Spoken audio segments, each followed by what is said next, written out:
I honestly had no idea that Doom was connected to D&D like that. I mean, I've been playing D&D for a couple of years, but I just play like the in-person kind of stuff. So yeah, I had no idea. That is very neat though.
We'll try and be nice to you.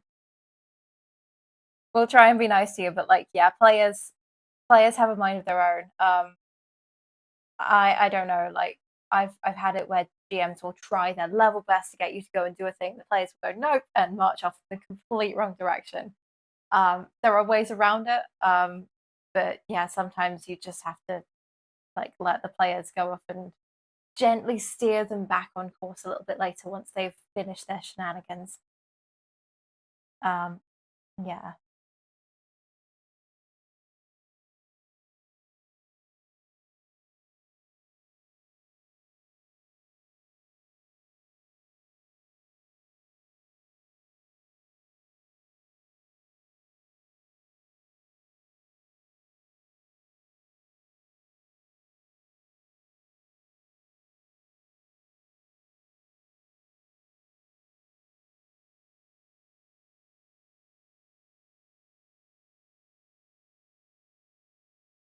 Mm.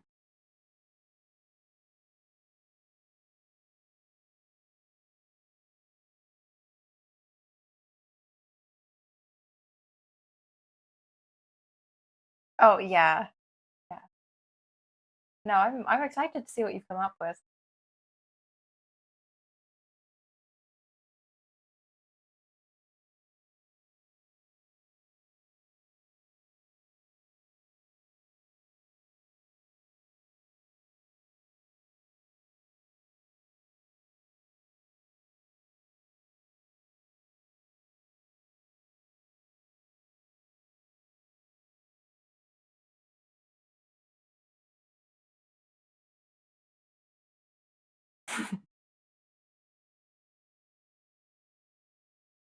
No, best not to.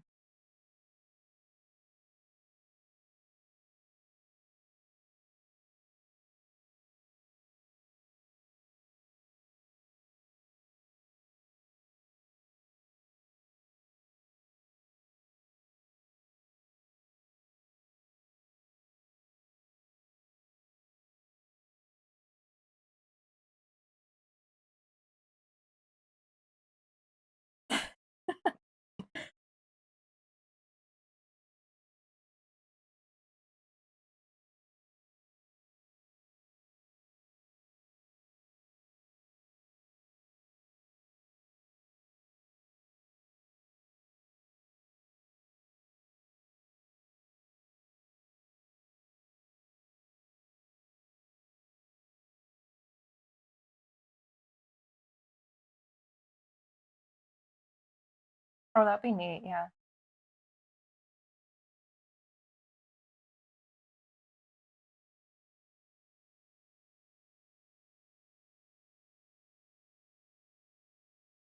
Very cool.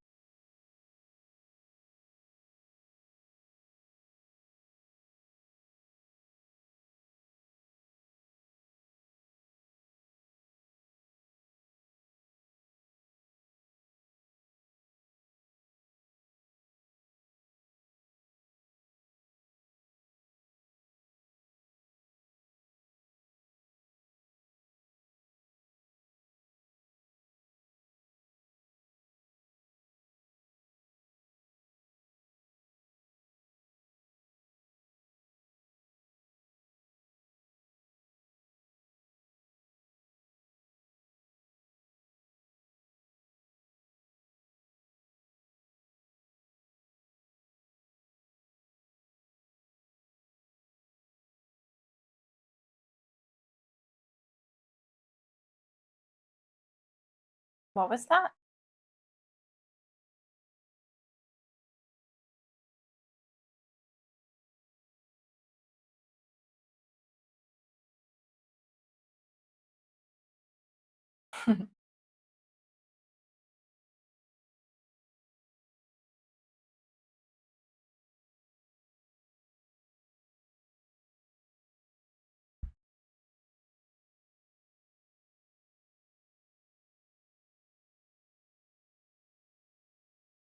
Hey, question from the complete noob at this. How do you get Discord audio? I've managed to figure out the window, the visual, but like, how do you get the audio? This is something I should definitely have asked before the stream. No, I don't think so anyway.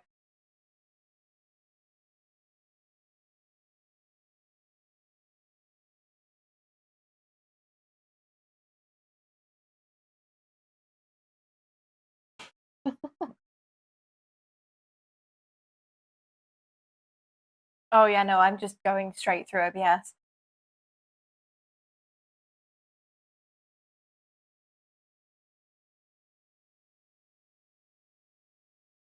Yeah. Go just through the system audio, like desktop audio, because that's how I do it. Well, I've got headphones on. I don't know whether that might help It or doesn't. hinder. As long as it's I was gonna say, that it's the shouldn't right affect. design. If it's the right device set up as like the recording one, it doesn't change anything.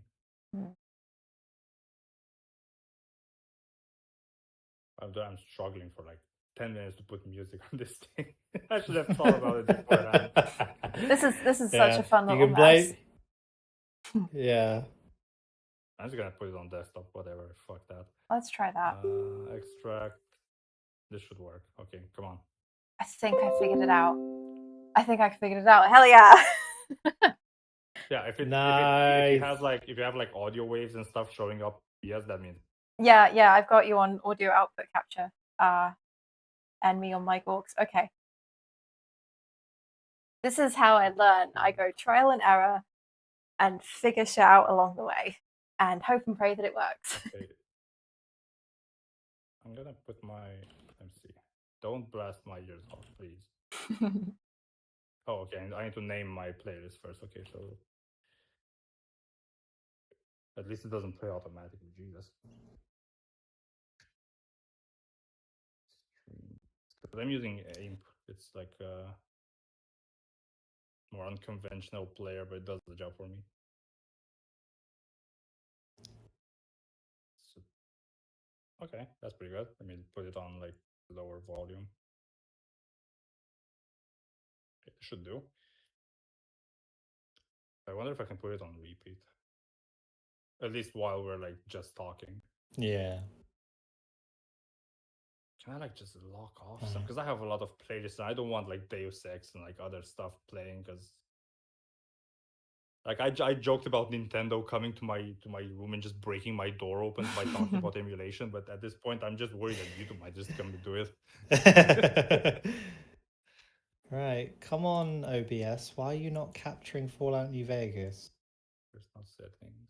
Oh, I think this is fine. I'm just gonna. Like, there we go. I've been having a bit of a hassle with OBS recently whilst I've been doing my my QA course, where it just won't capture the stuff I've got on screen. Just one mention. Malcolm said that he's been distracted long enough with the DVD logo. So it does the job. It works. That's so good. I knew I need to do this. I'm so proud of this. Fucking 900 IQ plays. And it like fits the vibe. That is genius, so honestly. that's perfect. I'm gonna make my own one for that, something like writer related, because honestly that is genius. Take like, if you can make a script for like handwriting and you just put logarithm for like infinite and just writing Latin like random shit. That's so because clever. I would watch that. That's nice. That is very clever. No, I'm good with ideas. I'm not good at putting them into practice, but I'm good at No, I'm the same. So many times when I'm writing out my videos, I have ideas for scenes in my head, and then I get to actually having to make it in the janky as fuck creation engine, and I'm just like, this isn't going to be possible, Jack. You've overestimated your abilities again. Yeah, because you're doing like scenes in like you're doing machinima basically. Yeah. Yeah, Well, I do I get I get like a still image that encapsulates what I'm talking about, and then I obviously just screenshot it. I mean, yeah, but you're still like the idea of a still kind of there. Yeah. But God, it's such a nightmare. I need to check. Are you Bird? Do you have my stream on your end or something? Yeah. Or like any of you? Yeah, I've got you open on one of my tabs. Does it like freeze or something, or like is it like working fine? You seem to be working fine. I mean, there's obviously the usual delay you get, but Okay, the delay I don't mind. It's just because on mine kind of like once in a while it starts to buffer, but it could be just me like previewing it and like having it at the same time running. So it could be that. I just yeah, it wanted to might make just be sure. that. Yeah. Oh, okay, cool. If it happens, it happens. Whatever. Like it did it now as well, but then I really live. No, yours are working fine. Mine is literally just the Discord screen. But oh well. Apparently, I'm running like higher bitrate than normal, but it like limits it automatically. I think.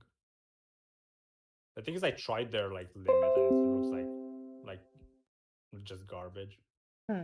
Oh, my mate says that your audio is coming through fine, although it keeps on loading. That might be their connection, though. Let me see if I can. Can I adjust bitrate on like on the fly? I don't think I can. I have no idea. No, I don't think you would be able to do it whilst you're doing a stream, because that's kind of like a core component of how your stream connects. Oh no, I can adjust the. I can't adjust like encoders and stuff, but I can adjust the bitrate. So let me put it to like. What do you have at yours? What's yours? Mine is like 10,000 kbps. Okay, so it's not because I have 18,000, so it's shouldn't. Oh, do, mine's like, only any 6,000 weird because stuff. that was what the YouTube video I was watching about it yesterday told me to put it at. Yeah, well, it depends entirely upon your internet connection. So Yeah, I mean, my internet's decent, yeah, I think. But I just followed yeah, the most basic presets I could find. fair enough. You're probably in a good ballpark then, I'd say. I hope so. Yeah. Are you getting any dropped frames? So at the bottom there'll be a little thing saying dropped frames, and that'll be 47. stutters. 0.1% 47 frames apparently. of. Oh, okay. That's fine then. What it probably means is you want to either reduce the quality or increase the bit rate. Okay. So what will happen is that as frames are dropped, your viewers and listeners will detect that as a perceptible stutter in the live stream. That makes sense. I think mine is just like weird. The preview is probably weird because I don't have any dropped frames. I don't have anything like no errors, no nothing on my end. I should actually open my stream like on another window and just mute it, and I can just check myself. Yeah, I mean that's what Yeah, I I've might got just going do on at that. the moment. Like I've your streams and my streams going at the moment.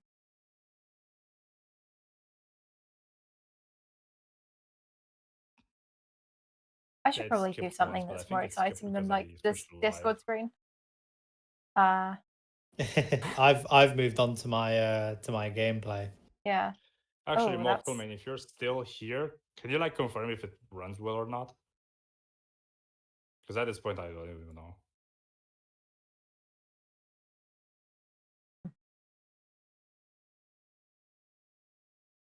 This is like the bad like nasty stuff about streaming because you can't really check in real time. No, Or even you if just you have to do, like it's kind of hope like and pray. messing up some stuff.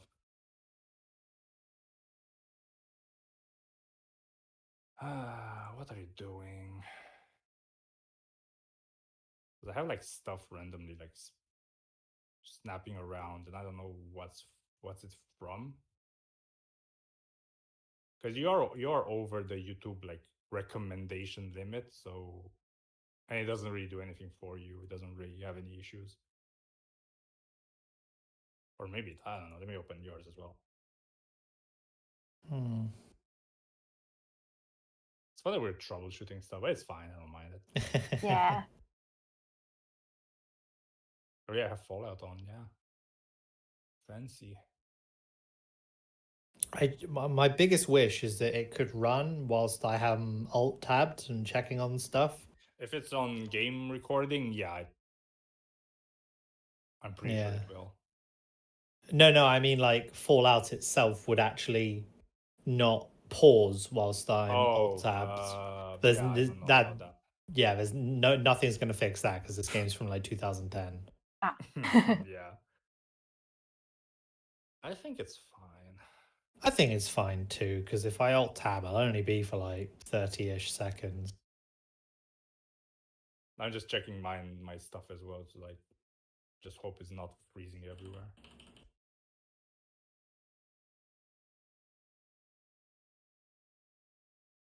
Okay, I guess we're gonna sit here and like troubleshoot a bit more, and then afterwards we're gonna go into the topics. Yeah, that sounds like fun. I mean we've all, yeah. I mean, we've had a productive conversation so far, so I don't really think anyone mind. Yeah. Also, though, this is the raw behind the scenes, how we do content creation. This is what people signed up for. Yeah, that was one of the things I wanted to. That was one of the things I wanted to talk about when I wrote down content creation on the little cue card I've got here. Is like, because obviously content creation is so broad, it can branch off into other subjects, and so that can go into sort of like 3 or 4 other conversations.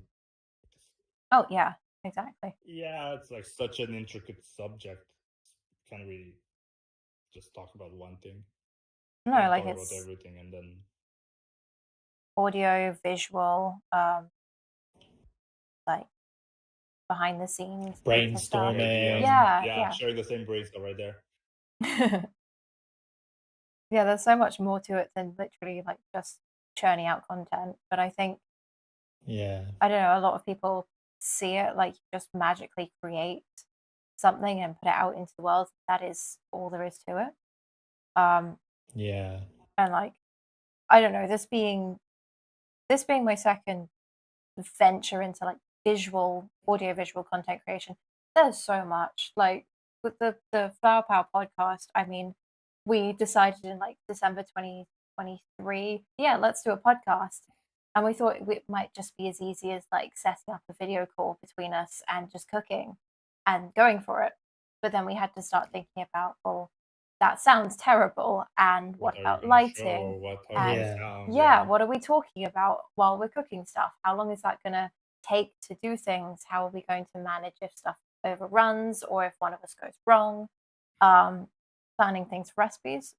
And like, then what about actually giving people the recipes? So that's another level to it.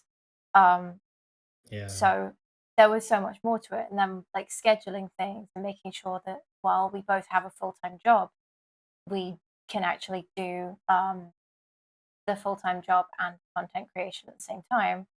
And then, you know, house moves and getting a dog and other such life things. There's a lot of balancing acts. I think that's the more important part. Yeah. Yeah, because I think afterwards you like as long as you can both do it, it's you can figure stuff out along the way. But like that's finding that balance between you two. That's like the hardest part. Yeah, I mean, I know how it is to like link up to someone to like schedule something or to work with someone for a specific thing, and sometimes stuff intervenes or they just can't. And the worry with we're working with people. Exactly. The worry with doing it with someone that you're very, very close to is like, what if the content becomes the only reason that you hang out, or like the only thing that you do together, and then like where does the friendship go? Which luckily this hasn't happened to us, but that was a very real worry for both of us.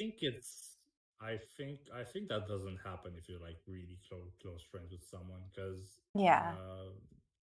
I don't know, maybe it's just me, but I feel like if something happens in your friendship with someone and it's because of something like this, it's probably just filtering out people that you don't need in your life. Oh yeah, exactly. Maybe that's just Exactly. me. Like there was so much more 'Cause under the surface. I don't think like it's not like you're working in a like a at a business with someone and it just doesn't work to, because it happened to me. I worked with a friend of mine as a channel for 2 weeks, and we literally just stopped because we couldn't, like, we were stressing each other, like straight up. Yeah. We're still friends. We never like took it as a sign of, oh, I don't like you anymore, like that. It's more of like, we understand we don't work together well. Let's just stay friends and like not do this ever again, because it's clear that we can't work together. We have different philosophies, different stuff that we're working on. So it's a healthy way to do it like that. Yeah, I think that's quite a mature way of doing it as well. Like, I guess some people might see not being able to work together for a particular project as just total utter failure and never talk to them again, which I think is quite Yeah, extreme. Like, no, there's got to be more behind the it scenes is. than just that. Like, perfectly justified if that does happen, then that's the end of that. But yeah, I don't know. There's a lot more to it. Yeah, but it shouldn't ruin like your real life No, like, no, relationship exactly. with that person. Because we still hang out, we still talk about it. I still see him like friend, like he's streaming daily at this point on Twitch. He's the roguelike guy. That's how I call him. He Oh, only that's plays cool. roguelikes, and I'm like, oh, you're doing another one today, okay? But yeah, like we're still friends. We're still talk, so it's fine. Yeah, that's good. That's good. I think that's the best thing to do. Ow, bump my Hmm. desk. Ow. I'll be honest, I still Yeah. don't actually know what roguelike means. It's so if we take the actual like original term or like definition, because there are a lot of people that are really peculiar about what you name the game, but overall a roguelike is basically a game where most of the levels are randomly generated or they're procedurally generated, and you pick up upgrades along the way, but it's every run is random, and if you die you just lose all progression, start over, and everything you collect is basically your knowledge of progress through the game. It's not the items you collect. Okay, So you that just does learn sound how to quite play fun. Like better. that explains why they're quite popular then. Yeah, and the ones that are really popular now, they're people call them roguelites, but technically that's where I'm saying like some people are really curious about this. They're actually roguelites because they're like a bit easier, and some of the progression still stays even though you died, and you just lose the run, but you don't lose the entire progression. Or you have some way of leveling your core stats without having to go in another run, collect Okay, items again. that sounds a lot less depressing. Like I mean, imagining if you're so close to the end of the run. hardcore ones. Oh yeah, fair enough. I like the ones, but at the same time, I do have some games where I did play some roguelikes some roguelites actually, that you still keep some progression. Like you unlock new guns that can drop in the pool or something like that. And it's so, I still haven't finished it. And I finished a couple of roguelikes so far. I don't know. That says a lot about that one. It's Enter the Gungeon. If you're curious to look into that one. Okay, I haven't heard of it, but that sounds pretty neat. Yeah, they did like 3 of them, I think, or 2 of them. I don't know about the third one, because they did Enter the Gungeon and then there's Exit the Gungeon. And that's Okay. like that's more of a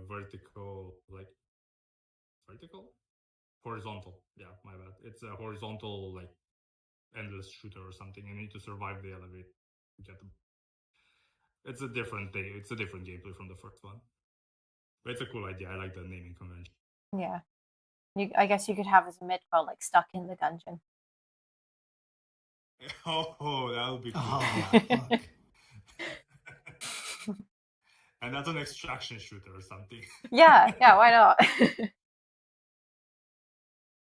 I can see that one coming if the guys that are working and the publisher there that did that. If you're watching, I don't know. I'll give that one as a freebie. Take it. I'll buy it. I'll be the first in line to pre-order. Just make it physical, and I'll buy it. That's so good. Oh, my mate on Yeah. stream says that she played the OG Enter the Dungeon and found it very fun. So hi, Wiggle Duck. It is really fun. Really, really challenging. Yeah. I tried both controllers and keyboard and mouse, and I still can't figure out which one is like better for that game. Right, I don't think I can do any more to help myself in this situation, so I'm just going to keep going. Oh, you tried? Did you fail the roll? No, I completely forgot that I need like a certain set of skills to get everyone else to do all the work in the opening intro. So. Oh shoot! You know what? I know I'm gonna be like I don't bird out of like the whole thing, but at the same time, I do want to do something on my stream, so I'm gonna prop. I mean, I've just got my sketchbook out. I'm just doodling. Why did you do that? You could have been, dude. I don't think you have like two. Actually, do you? No, I'm on public. Wait. Hang on. I don't think I put this in chat. One sec. Where's it? Wait, I can use my description to find your channel. Why didn't I think about that? Because I keep looking for your stuff. Also, oh yeah, that's your. Ta-da. Oh, that's your Q&A thingy. Okay. Sorry, that's probably disrupted the stream somewhat, but like I will let myself off because I'm a rookie at this. It's fine. Your excuse because your channel doesn't really have any. So yeah. It's fine. I mean, I would be excused myself because it's the first live stream I've ever done like a long time. So yeah. Take of it as you will. Why do I open random stuff? Oh, why does the video capture go? I like how half of this live stream is just us asking questions about what does this? What does this do? Yeah. How do I fix this?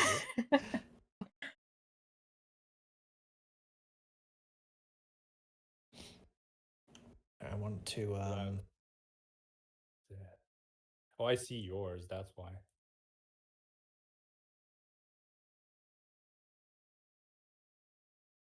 Now I can open mine. I'm really happy that Mockelman was like kept by the DVD thing. That's just nah, that was great. Honestly, inspired choice. Yeah. We have 3 viewers at the moment. Whoa, hello, viewers. Whoever is out there, I don't know what you're doing with your life, but thanks for being here. We appreciate it, and you're a cool person. Ladybird, there you go. Well, I need to loot the bodies. Oh, that's so cool. Yeah, I have yours now open. I think I showed RNG yesterday, like some of my sketches, and I did like a Mogus. Wait, you do sketches? That's so cool. I'm not really. I mean, I just have to pull it out. Sure. Yeah, that's awesome. I'll show it again. I mean, I have some stuff. It's just it's been a while since I've done it, so I'm kind of like really. I only do like poses and stuff right now to like remember all the stuff. But I showed him this. Let's see if I can like. I mean, whenever I don't know what to do with my hands, I just start doodling. So, and more often than not, it will be flowers. So yeah. Yeah, I think it shows. Yeah, there you go. I do a similar-ish thing with writing, where if I'm like have an idea that is literally just pops into my head, I'm just like, write that down now. Oh, those are so neat. Love the little Pac-Man. That's cool. Yeah, those are like, because I'm like that too with like boredom, but lately I also started. That's also like on the list. It's cool to have like more. That just means I'm not getting. Yeah, that's neat. That's neat. Hang on a second. I'll show you a couple things I was doing the other day. So my friend bought some new watercolors, and she allowed me to mess about with her watercolor pen. And Oh, that's okay. yeah, Yeah. that was quite fun. What Watercolor else? pen? Yeah, like you Oh, it's one of those essentially that you fill in with like you fill in with paint. no, you fill the pen with water, and then you dip it in like your dry watercolor palette, and it will mix it Oh, on the brush. that So just shows how much I'm drawing. but This yeah, is like I don't know, foreign it was technology really for me. fun to do that. I'm trying to think what else. I don't know. I remember because That's I upside have down. a friend. I have a friend. I have someone on Facebook. I met him like I can't remember where I remember. He was doing like he's sketching like daily on Facebook. He's not great. He's not like not great, not terrible. He's really good. He has some, but he told me he started drawing with like color changing pens. Oh, fun! And I Yeah. was like, "What the fuck? Color changing pen? What is that alien technology for me?" No, they're Oh, great. that's I mean, cool. I'm That's quite a really big You fan may. of the I multiple need. color pencils, where like it's one Mm. pencil, but you can get all the different colors like a kaleidoscope. I used to love those growing up. This really reminds me of Oh, there's like an these were old. fun. I'm just gonna nerd myself out. The first one, the colored one, really an old Where PC game. where are called- you showing your sketches, Charlotte? It's on my live stream. stream. I did live. put a little YouTube channel link, video Dude, link, that robot's so onto cool. Discord. I like that. But yeah, they're on there. I managed to figure it I out. like the robot. That's really cool. Am Yeah. I blind? Why can't I see it? Try checking in general chat. It should be on there. Or yeah, There you you can go. just. I'm checking through the actual live stream. But yeah, I don't Oh, know. you've also got 3 watchers. Yeah. 3 watches. Hello, friends. Yeah, Charlotte's got. Do I need to like take out the bling now? Do I need to take out my watch now? Yeah, I don't I know. haven't I'm doing a noticed that. random sketchbook tour for people just out there on the internet. Although the robot is really really cool. Let me open the Discord. Oh, it's More on, I did write down. Hang on, I'll go back to the robot actually because this is really neat. No, I've seen it. I've seen it. It's just yeah. it's a delay, and I had time to see it. But like a friend of mine introduced me to this Polish science fiction fable series with these characters called the Steely Pips, which are little robots. And the illustrations by someone called Daniel Moroz, which I've definitely misspelled here. They just have these really whimsical robot, like humanoid robots, and so I just started doodling the illustrations. So yeah, that's where that's from. I think the book is called The I don't know Siberiad, why if this anyone's like interested. it makes me think of I don't know why just a huge mix in my mind of like the metal giant or whatever it's called and Mr. Potato Head from like Toy Story. Like, I think you mean the combination in my Iron head Giant. when I'm I seeing think, which is The Iron an Giant, amazing yes, film. I alright. love the Iron Giant. Yeah. It made me cry. Have you seen the original story for that? Like, No, the I original, haven't. like, No, myth? I've only seen like the 90s animated film. Don't. It's gonna mess up your experience. I'll just be like I in floods follow, of tears. I follow this guy that's doing. You might like him, RNG. There's this guy that's taking children's stories, and he's debunking like the origin of the myth and stuff. And all of them are like really messed up, like really messed up. So, Oh yeah, children's I fiction feel is like so I messed probably up would sometimes. like the Peter Pan one was like where like he's like kidnapping children and like taking them from their parents and stuff. It's really Jesus messed up. Christ. I hadn't thought about it like that. Yeah, I'll tell you what, because a lot of them are like really dark and they come from like old there's old mythology, like folks tales. folk tales. Yeah. What was I gonna say? There was Let me actually turn off the music because I'm gonna start also a game to do something. What was I gonna say? I was gonna say something. I'll tell you what, if you want a game that will really mess with you and leave you on the verge of tears, play What Remains of Edith Finch. Oh, I think. Wait, I've played. I've played Dear Esther. So it's not. It's kind of like I don't know why I'm associating with that. I've not heard of Dear Esther, so that What sounds Remains- either really like horrifying or like a proper tearjerker. what? Which one? Like Dear Esther. Dear Esther. Yeah. What's it about? It's kind of like a tearjerker. Honestly, I have no idea. I finished it like twice, and I still don't know. But the experience Great of it game. is so like it's a letter. So Great it's game. No idea what it's about, but great game. Yeah. No, so it's basically you're exploring this mountain, and the mountain is kind of like its own character, and the whole narrative is this letter that someone finds, and it's up in the air if you're alive or if this was left for like your children or something. It's so up in the air that I think it's one right. of those games where you interpret it however you think it is. Fuck. And that's why I'm not really sure exactly what's it about. Hmm.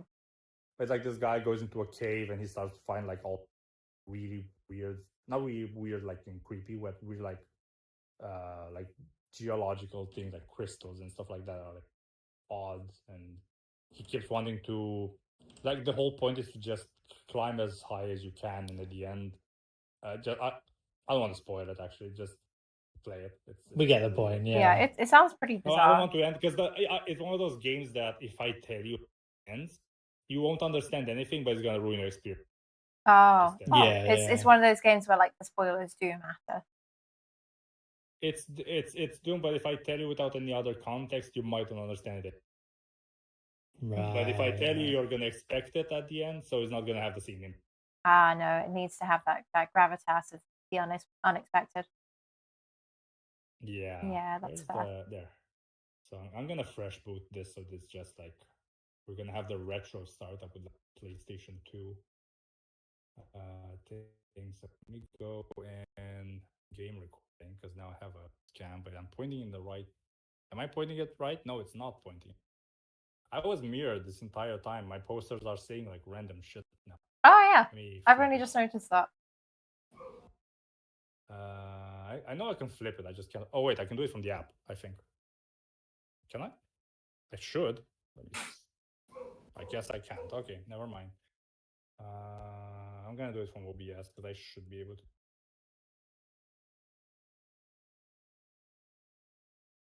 Not transition. How do I change it? Oh, We're going back to questions. my friend on my chat has suggested Spiritfarer on the games front. Apparently, it gets very attached to characters that you cannot stay with. So thank you, Wiggle Duck, for that suggestion. No. That's terrible. I think I heard about it. If I see its cover, I probably have seen it before. Why can't I flip my image? Because I know it's like right-click something. Can't see. Hey, we're up to 5 viewers. Hello. Yeah. Oh, I found it. Flip horizontal. There. My stuff is straight now. Let me do that for the game as well. So the video capture, I'm gonna do transform. Where's my shotgun? Perfect. That's exactly what I wanted. I do just love the fact that you guys are gaming and then I'm just here just having fun doodling flowers. Dude, This is so different. I was worried that you're not gonna like do much. I don't care if it's different. You're doing something really cool. That's what's important. Because I wasn't sure what you're gonna do, but now I'm like really not worried anymore. Okay, that's good. That's good. I'm glad I'm not Loads. worrying you. No, Wait, it's not. I It's not a blind first playthrough. I have unfortunately played this game to death. It's purely here for visuals. I've got a Lord. I'm just going to say Lord because I'm not even going to hope to pronounce that. Oh, hi Haley. Asking me if this is asking me if wait what? That's one of my friends, Dalusi, I think. Lord Dalwu. Okay, so yeah. I'm gonna have to ask her how that's first playthrough. That, but yeah. But yeah. It's purely here for visuals whilst we talk. I said I wanted my like shot. interaction and stuff. Or like Mockelman came in here and told like praised my DVD thing, and that's it. I don't have anything. But now I'm gonna play something, so maybe I'm gonna track some start something. But I need to have it full screen to change For the God's source. sake. Okay. How she's did you working. miss at point blank range? You bloody How could you dumb miss? bastard. He was 3 feet in front of you. That's what's it called? XCOM. That's the meme. Dal Like the aid at Woozy. point Okay, blank. thank you. Oh, is that how you say? I've been saying it wrong for years. What? My friend's Discord/YouTube handle. Oh, okay. Yeah. Wait, why am I not seeing the game? I have game capture here. It just doesn't. I show am for some reason. debating going to get my watercolors out, I think. So Oh, she's bringing out the big guns. We got real Oh, competition, yeah. Kaz. Why doesn't my game capture work anymore? Let me reset it for a bit. Maybe that'll. Oh, okay. Now it works. I think. So I do just Okay. want to give a shout My out apologies, to the yeah. folks listening, like from Oh, apparently I'm still pronounced. Is it Dalhousie? Dalhousie or Dalwosey? Haley, help. It's my who my not thing woo? here. So it's Dalhousie. Dalhousie. Okay. Dalhousie? Okay. But yeah. I just We know now. huge shout out to Anya and Haley and Jason for listening in. Genuinely wasn't expecting anyone to like do that on the group chat. So hi, thank you. Okay, I will be 1 second. Oh, fit on. I could do this. No, on the Dalhousie. very beginning. Dalhousie. There we go. Dalhousie. All right. Now I have something, but I'm gonna restart this to like have the proper startup reset system. Oh, for goodness sake.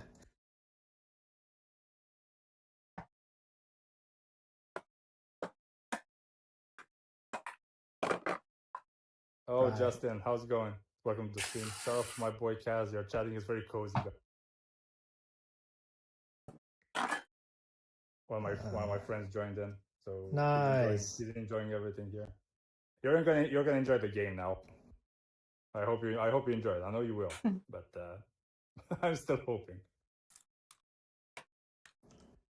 I should lower the Sit. volume though, because now it's like really loud. Sit. Are you talking to? I haven't got your stream up, Jack. Who are you talking to? No, I just absolutely ruined someone's day with a shotgun. Oh, you're trying to like, oh, that's that kind of. Okay. That's fun. He runs in like, have you had enough? And I'm just like, my brother in Christ, I hope you've got some aspirin because you're about to have a headache.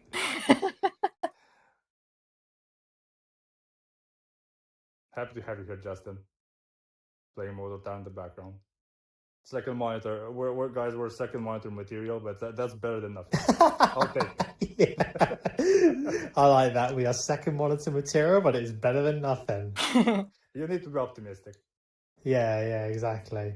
I'll tell you what would be a mad insult though for any content creator is you are third monitor material. Oh. Isn't that the same thing though? Because if you have 3 screens and they're like symmetrical, it's kind of the same thing.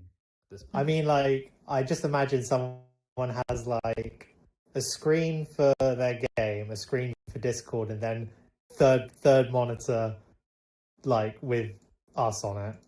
Oh yeah. Or That's just what the I third don't know, monitor their for phone on did the other side of the usually. room. I don't know. Oh wait, I need to adjust the analog sensitivity on this. Settings. Because I lowered the dead zone on this. Analog sensitivity. There you go. Oh come on! 100. Oh, that's fine. Oh, That's more hello! than enough. Fucking. Oh my god, I'm so stupid. I'm playing with a controller on an emulator, and I was trying to click the button. Oh, I'd like that suggestion, an ivy There. covered archway. I very much like that. I will see what I can make. I've just shouted out on my chat Okay, I'm having. for any suggestions for what to draw or like doodle or paint. Anya has suggested an ivy covered archway, which I very much Ooh. appreciate that. Sounds very cool. So we'll see what I can make happen. I'm trying to like sort through everyone's streams now, but I only have 2 monitors.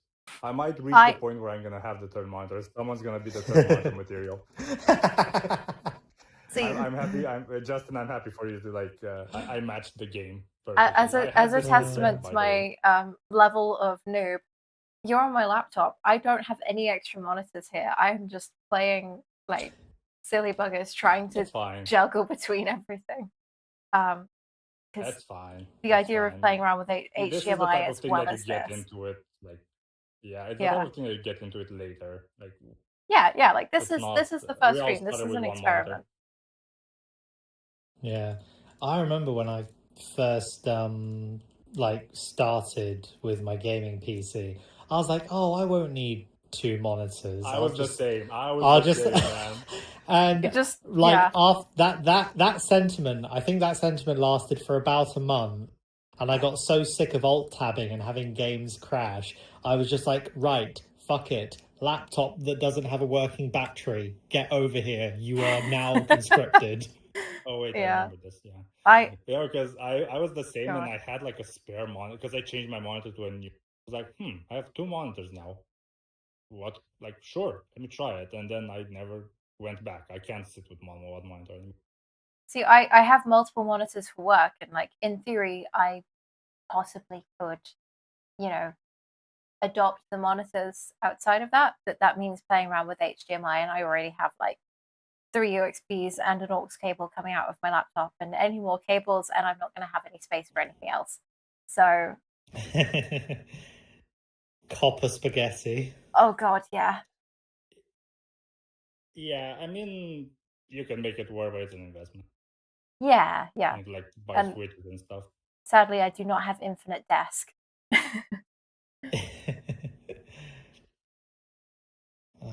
I am running out of encumbrance. Right, just drop that. Pro tip: when drawing something, if you want to draw something with any accuracy, get references. That is something I've only just thought of doing. So yeah, because drawing from memory is all well and good, great fun, but like drawing from references of how you can actually understand stuff a bit better. I don't know. I did art for like years. Okay, makes sense. So I learned everything on my own. Oh, cool! That is very neat. That kind of stuff. Because I think the biggest game changer for drawing for me was like starting to draw with basic shapes. Yeah, that definitely helps. Yeah, I learned to do that. Because afterwards, I like oh god, what am I doing here?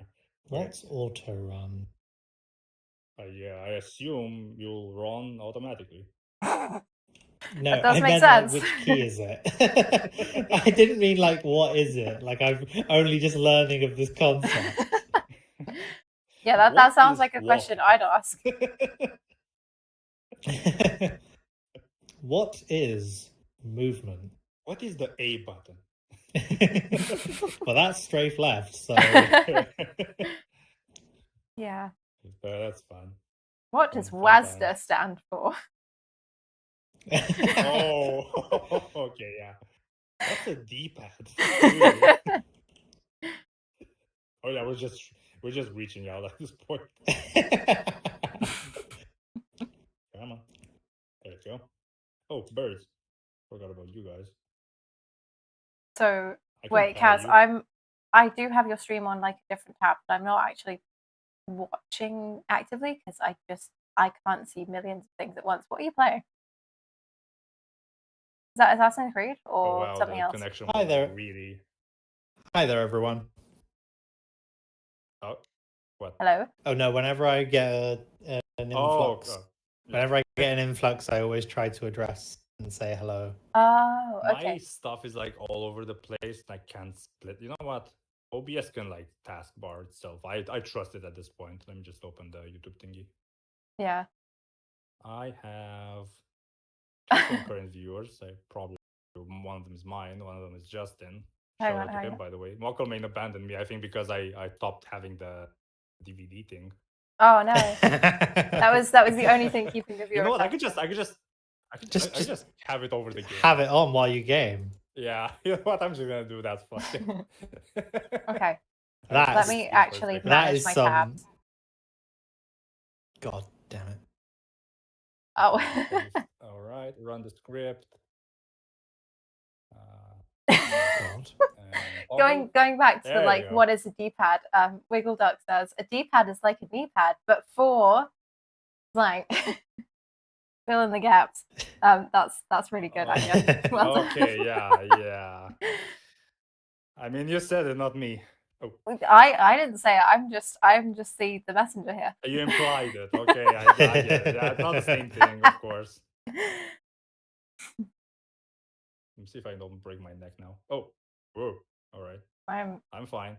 Hoping that my webcam is still actually How capturing is it this. that I forgot how to do stuff? Now I understand why people say that you have like brain when you're playing something, even though you know it like completely how to play it. I'm just dumb. I'm a small brain right now. I've played this game so many times, yet I forget when I need to go. And I think I get it now. I understand. I understand the streamers, and I apologize now. I think it's also like this guy. it's different playing or doing something and then doing something with an audience. There's a huge difference. It's like you're suddenly aware of everything. Yeah, I find that when I stream, I'm a lot more self-conscious of everything I'm doing to an almost like impactful degree. Yeah. I think it helps right now that I'm fairly aware that the only people watching mine are people I already know and people that have seen me sketch before. So I'm a little less nervous than I could be. I am also aware that I'm just broadcasting into the void. It's but it's also the thing that you're focused more on like interacting with people rather than exactly. Because I had a shout out to another no, it's not RNG, it's actually it's R fuck. Now my streamer brain is like cooked. I just forgot what I wanted to say. Now I just want to say RNG therapy, but because I'm talking to you right now, but no. Some other guy. Come on. Yeah, another streamer that I'm like on his Discord. Retro Renew, there you go. Oh, you mentioned him the other day. I mentioned him, and I was in one of his streams playing like old Spider-Man for like a video, and he like there was one guy in the chat. He was like, "Oh, don't play it right." Like, dude, he's also streaming at the same time. Chill. Yeah, you try multitasking. See how your brain cells fat. Yeah. I think he was also like jesting, but because I'm pretty sure he's on the server right now. But it was an interesting experience, to say the least. Yeah. Actually, you know what? I can't be want to draw go 3D. down That is too many brain cells. We're going flat. We're going 2D. Too much processing for too much processing. Yeah, I can't do that tonight. Oh, did I do it well here? Speaking of streaming and content, Charlotte, what's your first video plan for your new channel? Okay, so my first plan is on how adaptive reuse works well for what's known as the third place. So basically, this idea that buildings that have been repurposed work really well for public spaces. It's based on some research that I've been doing about a local building to me that's called the Malting, and how it was originally a brewery and like malt house, and now it's a theatre space and crafting space. And just I don't know. I think it's interesting how a lot of like industrial places make for, say, for example, really cool nightclubs or great markets. And I'm kind of just interested in the theory behind that. So I've very recently started scripting this. Wait, there's research for that? Sorry? There's like research, like people looked into that, like the theory of that. Oh yeah. I mean, I don't know about theory yet, but like there's a lot of talk about the concept of something called a third place, which I'm quite interested in. Yeah, I get it now. Yeah. So you know, I know, you I know have what your you're talking about first now. place, which is your home. You have your second place, which is your work, and then you have the third place, which is like essentially play. So social stuff or relaxation, or where you can Yeah, kind the of park, coexist with other clubs, humans. like the mall where you meet your friends. Yeah, Yeah, I exactly. know. Those are Like, all 'cause third places. there's like a talk of third places kind of disappearing now because of social media. That's Which is exactly kind of it. sad. Yeah. And so I want to explore like what makes a good third place and why I I miss keep third noticing places that a because lot of reuse I have happens to be. really Hmm. I have really cool places around me, and I feel like not a lot of people that are like in reach of me are not really appreciating these places because I go on my own at this point. I just go and like enjoy the scenery, Oh yeah, like like they're get a great for juice that. and something and just chilling.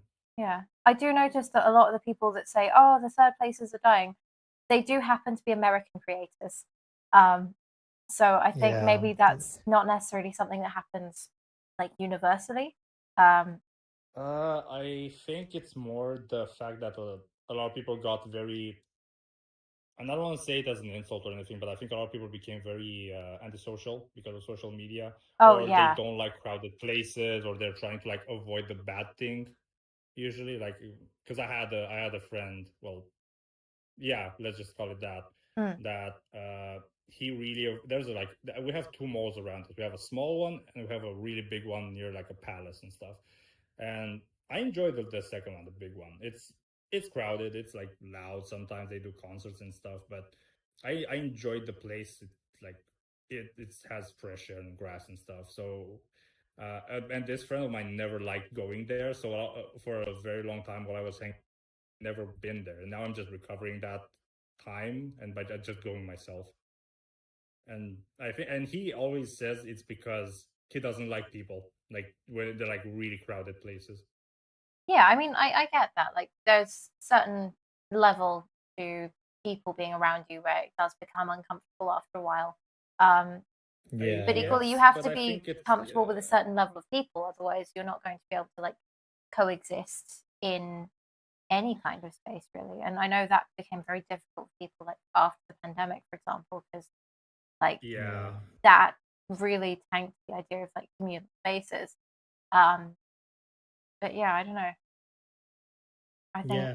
I've taken to um writing my why is this so loud? Sorry, one moment. Why? There we We should go. just call the channel. Why are we streaming?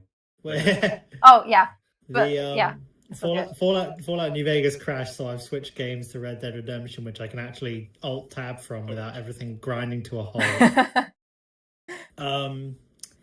Anyway, as I was saying, I've taken to doing a lot of my writing in a little cafe that is a non-for-profit. It offers loads of like not it does like education days every once in a while, but it also has become something of a catalyst for the local community, and they're running like acting and skills workshops for young people, a whole bunch of stuff. Oh, I And love places like that. on top of it, the cafe itself also just has a really lovely vibe. Mm. And so I have a bookstore that does that. They have like reading club stuff that are right in the store. So you just go in there and like buy your own thing, but it's really in the open and just listen to people like reading and stuff. Yeah, And yeah. I don't participate in them, but and I don't think I ended up finding out that I like reading, but I don't think I would enjoy a book club, but being there and having those other people be there, I think it just gives a really nice vibe, and I really appreciate it. I mean, I am part of a book club, and like it's not that you go and like read together in the same space necessarily, but like you have shared books or shared themes and you talk about it. Yeah, Like I know, at I meetups. know. It's not just reading, but I think the discussion, like this really calm vibe that it gives. Yeah. I'm not into like the whole like okay, let's meet and talk about books. I know it's not only that, of course, but I don't know. It's not my thing, or maybe it's because I haven't tried it. So I'm not like I could be wrong, but no, I don't really go. appreciate the vibe that they're like leaving behind, which I wouldn't stop anyone from pursuing something like that. Yeah. The thing is that a lot of the books I'm reading at the moment, I'm reading for videos, and they are not the kind of books that you just read casually. So, because Why a bit, exactly? well, a lot of the books I've been reading for the current video I'm doing are all about like law and international law in regards to science. Oh, sounds And fun. that's not it. No, genuinely, it does actually sound quite Just cool. Basically, I mean, it's fun, yeah. Fuck. The thing is, right, is that like a lot of the problems with the next faction I'm reimagining is that they have terrible leadership, and like, so obviously part of my reimagining is that I'm going to have to be accidentally hit mute. I'm going to have to be completely redesigning their leadership structure and the way they're managed.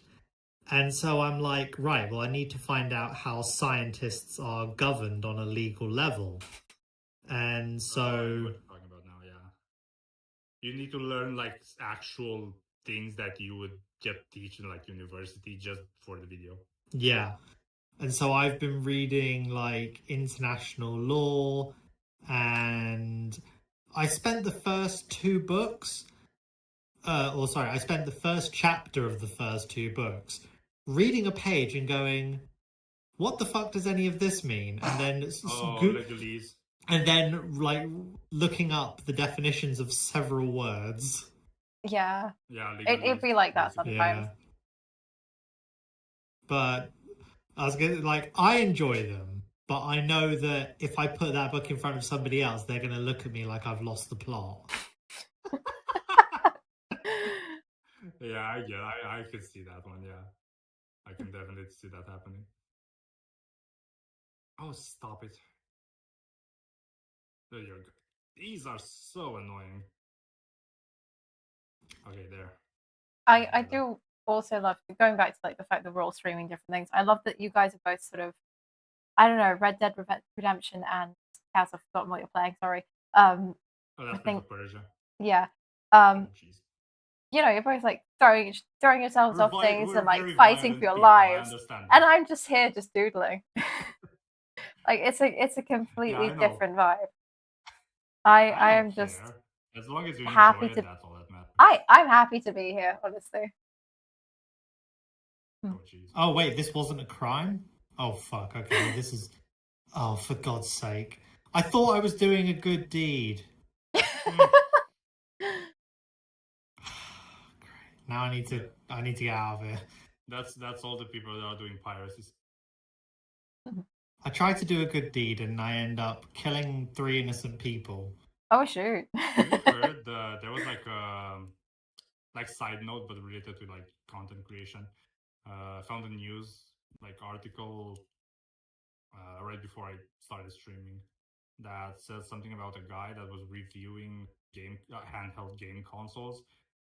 The UK police broke into his house and arrested him, and he's like facing like prison time because those consoles possibly come with like ROMs preloaded in them, and like it's like violating copyright laws and stuff. Oh shit, that's. And like everyone's vouching because he's like innocent, and he like, what the fuck? You're like, there's a point where there's protecting IP, and then there's like just ruining someone's life. Yeah. Speaking of over the top IP law, have you seen what Nintendo are doing with the Switch 2? Nintendo. Oh, what have they done now? So basically, with the Switch 2, they the cards? Not just the cards, but the consoles themselves. If you so basically, if you try to modify it in any way, they can shut it down from remotely. If you try to use a third-party charging dock, they can shut it down remotely. That's that they don't like, basically. Literally, they are. And the thing is that they completely rewrote the licensing agreement. And so you don't actually buy the Switch 2, you rent it. Yeah, that's stupid. Keep What? you ready Wow. for a second, Justin. You didn't miss much. You just basically, Bird said that me and RNG are violent people. Well, I can't confirm or deny that, but like, Yeah. I don't know. You guys are doing like gonna- point and shoot kind of games. I was and going to say, I'm just chilling. I was going to say what I said 5 minutes ago about trying to do a good deed and then having to shoot 3 innocent people out of context is probably not a great statement. No, I'm wondering how this is going to show up on my stream, because it's just going to be like a really nice, gentle, chill watercolor session, and then like in the background, You're oh no, I just had to drawing. shoot people. Oh well. Yeah. You're just drawing like chill and stuff, and me and RNG are like, oh, stay down. Yeah. Yeah. There are many facets to Yeah, content I creation. don't have vicious mockery anymore. So I was replying to a comment. Yeah, I don't have vicious mockery anymore. I have violent tendencies. Because I'm playing. We're playing Baldur's Gate.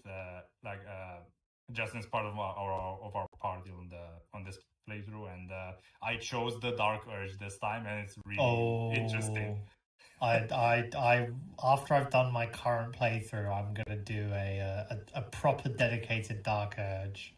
We're just killing everyone. I'm trying to like fight it first. Yeah, I want to do a resist run first, because I don't like being evil in video games, despite what my comments 5 minutes ago might tell you. Well, no, I feel like your comment 5 minutes ago was you were genuinely trying to do a good deed. You just also ended up killing people. I walk up on a guy being really sus around a dead body, and then next thing I know, it turns out he's okay. Oh yeah. What the? That was straight up a Johnny English moment. Yeah, that's very Johnny English. Oh well, I feel like that's an easy mistake to make in a game like Red Dead Redemption. That's a hard thing to say. There's too many like R's and P's and R's in there. Language. Yeah. Languages. Languages, indeed. Yeah. Oh, it's only this room.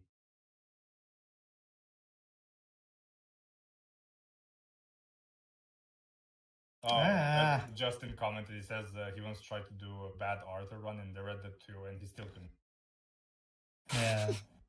I did technically do a bad Arthur run on my first playthrough, but I didn't really understand how, like, it'd been so long since I played Red Dead Redemption that I didn't really understand how the honor system would affect it, because in Red Dead Redemption 1, the honor system didn't do anything. Like, really, it didn't really do anything.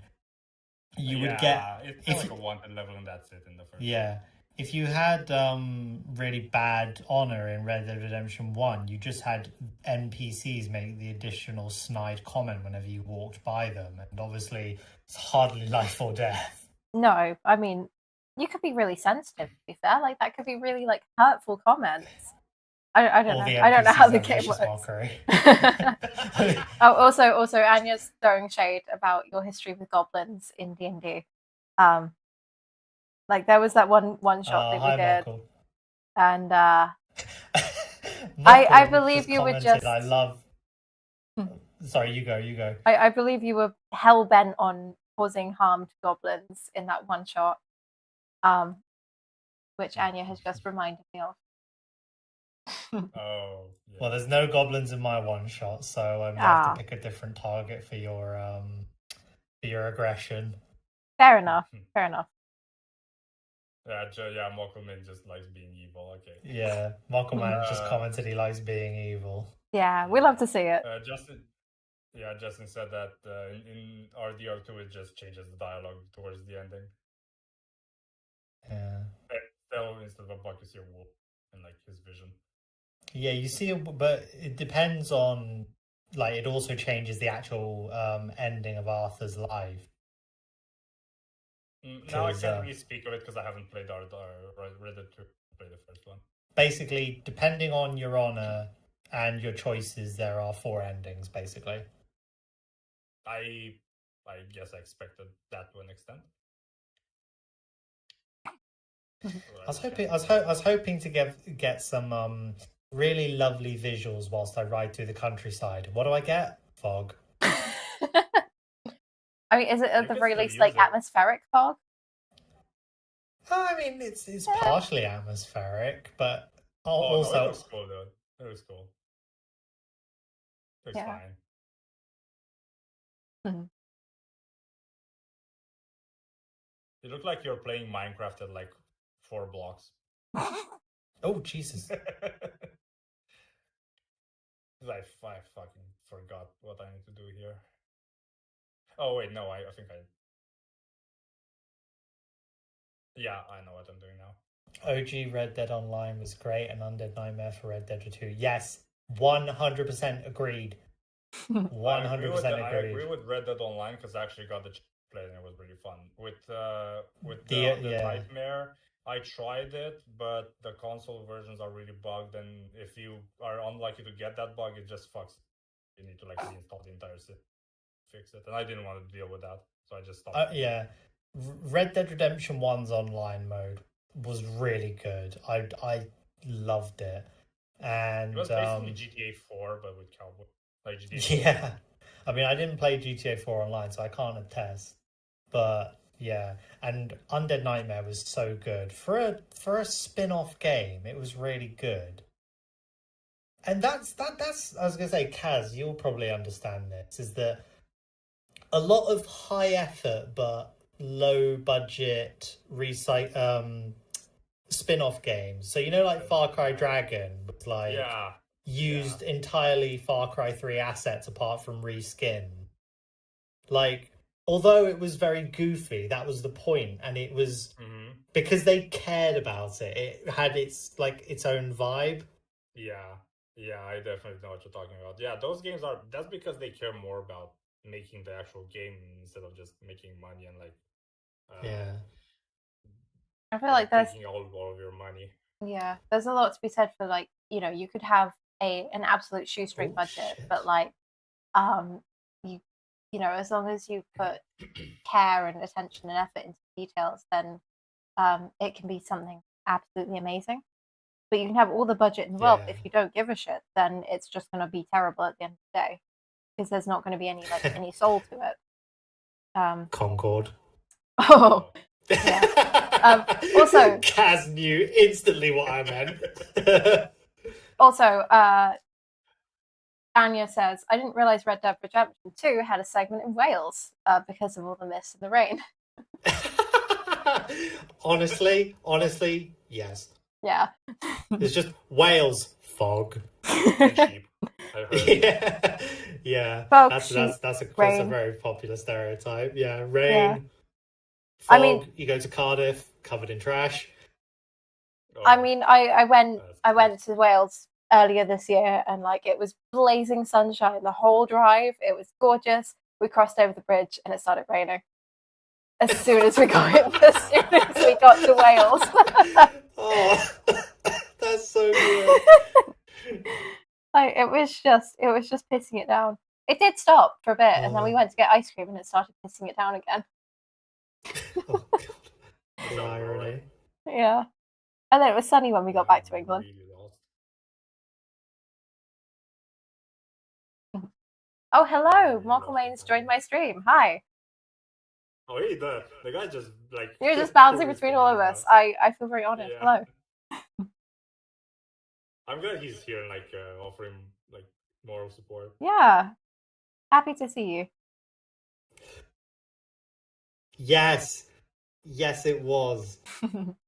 It was so going to the sheriff's office in Red Dead 1 online, and just immediately killing the sheriff to get the best pistol was honestly so fun. Because in Red Dead Redemption 1 you had like weapons unlocked at certain levels, but if you found them out in the wilds, you kept them until you logged off.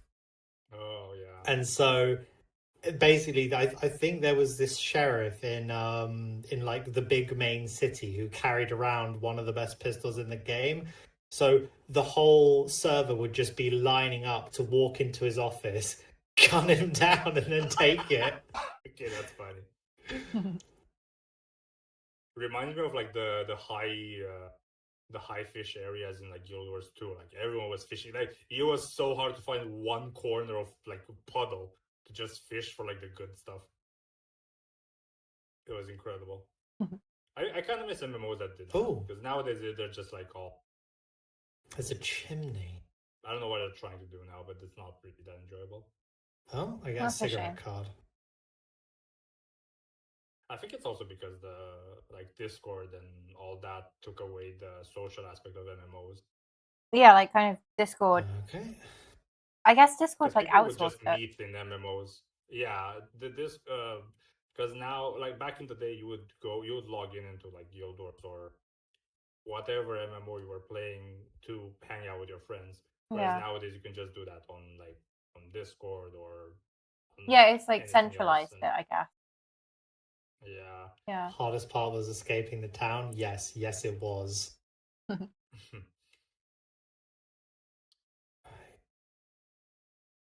Oh, I'm really. Am I going the right place? Oh, there. Okay. I'm remembering all this. Yeah, I'm trying to remember some stuff right now. I'm trying to find some collectibles, but I don't know exactly where they are. Malcolmine says I should say armadillo, and this will apparently impress you guys. I don't know what that means. I'm sorry. Please Armadillo. explain. Isn't Armadillo a city in Red Yeah, Dead? Armadillo's a town in the Red Dead Redemption games. Okay. Yeah. You don't understand why he overestimate picked my that one. ability to do gaming knowledge. I have no idea. Malcolm That's goes. cool. Malcolm is the kind of guy that just drops in randomly. He just calls out something and leaves. Yeah, just drops a tidbit or a little piece of information about himself, and then I vanish. Oh, there's a bone. He comes Magic. and says the cake is a lie. The cake is a lie. Oh, the camera is so weird in this game. I forgot. Sometimes it just wobbles all over the place. Oh. I was thinking about buying Portal 2. Marco Man comes to my stream and yes, it hit the core perfectly. I think the DVD thing is more. I mean, I'm enjoying the DVD thing. That's great. Yeah, because whenever I was researching how to do this, there was a stream for weeks running live constantly, with just this with the DVD spinning around. Oh, I bet it had thousands of people watching. Yeah, it did. Oh, whoopsie. But yeah, I'm glad you saw the quote because I can't pay attention to it. No, Oh, this stupid area. I'm jumping between chats while also trying to paint, and my sketchbook is not in a great place for that. But Inspect document? What did I just get? Lemoyne Raiders letter. What does this say? Law time. Oh, love some law. Oh Jesus, I'm so late with the parrying. There. But I can't parry this guy. How to do the power? Justin, if you're still here, how do you do the super speed thing in Prince of Persia? Because I forgot. You can call the PlayStation or whatever buttons because I know them already. Mockleman just jumped into my chat and said, "Gonna spoil Red Dead Redemption for you. Dumbledore dies in the end." Darth Vader is John Marston's father.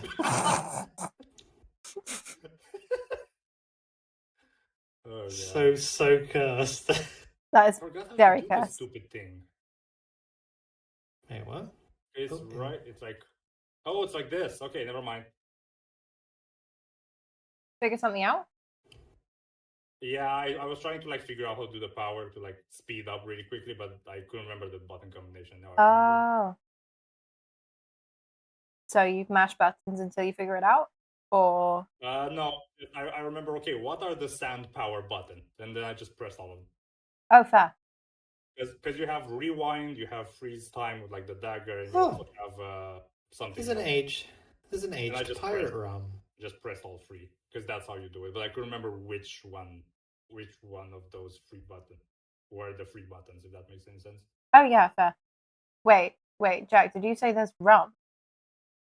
I found a in-game item collectible thing. Can your character drink the rum? Oh yeah, you can get blackout drunk in this game. Oh hell yeah! Oh, that reminds. That's that great. reminds That's me. great game design. Oh hell yeah! That's I funny. remember when I played. I was role playing because I was bored, and I started a run, and I did myself like the classic stealth archer, but I wanted to role play. I wanted to do something interesting, so I made the backstory that my stealth archer is an alcoholic. So every time I would find like alcohol, I had to drink it then and there. So I couldn't move. That's great. It was fun. It was really fun. Too bad the alcohol doesn't work that well in like it doesn't really do much. So it was just like no, but like for the role play, for the narrative, that's for role play was really fun. Yeah, especially since there's a mission where you can like role play with like the like alcohol and stuff. So that worked well. So folks on my stream can tell probably that I've started drawing this and have run out of space on my sketchbook page. I will not let that deter me. I will just keep going. Yeah, it's part of the landscape. Yeah. It just cuts off there. Mm-hmm. That's really nice. I just checked it out right now. Thanks. So far it looks really nice. Thank you.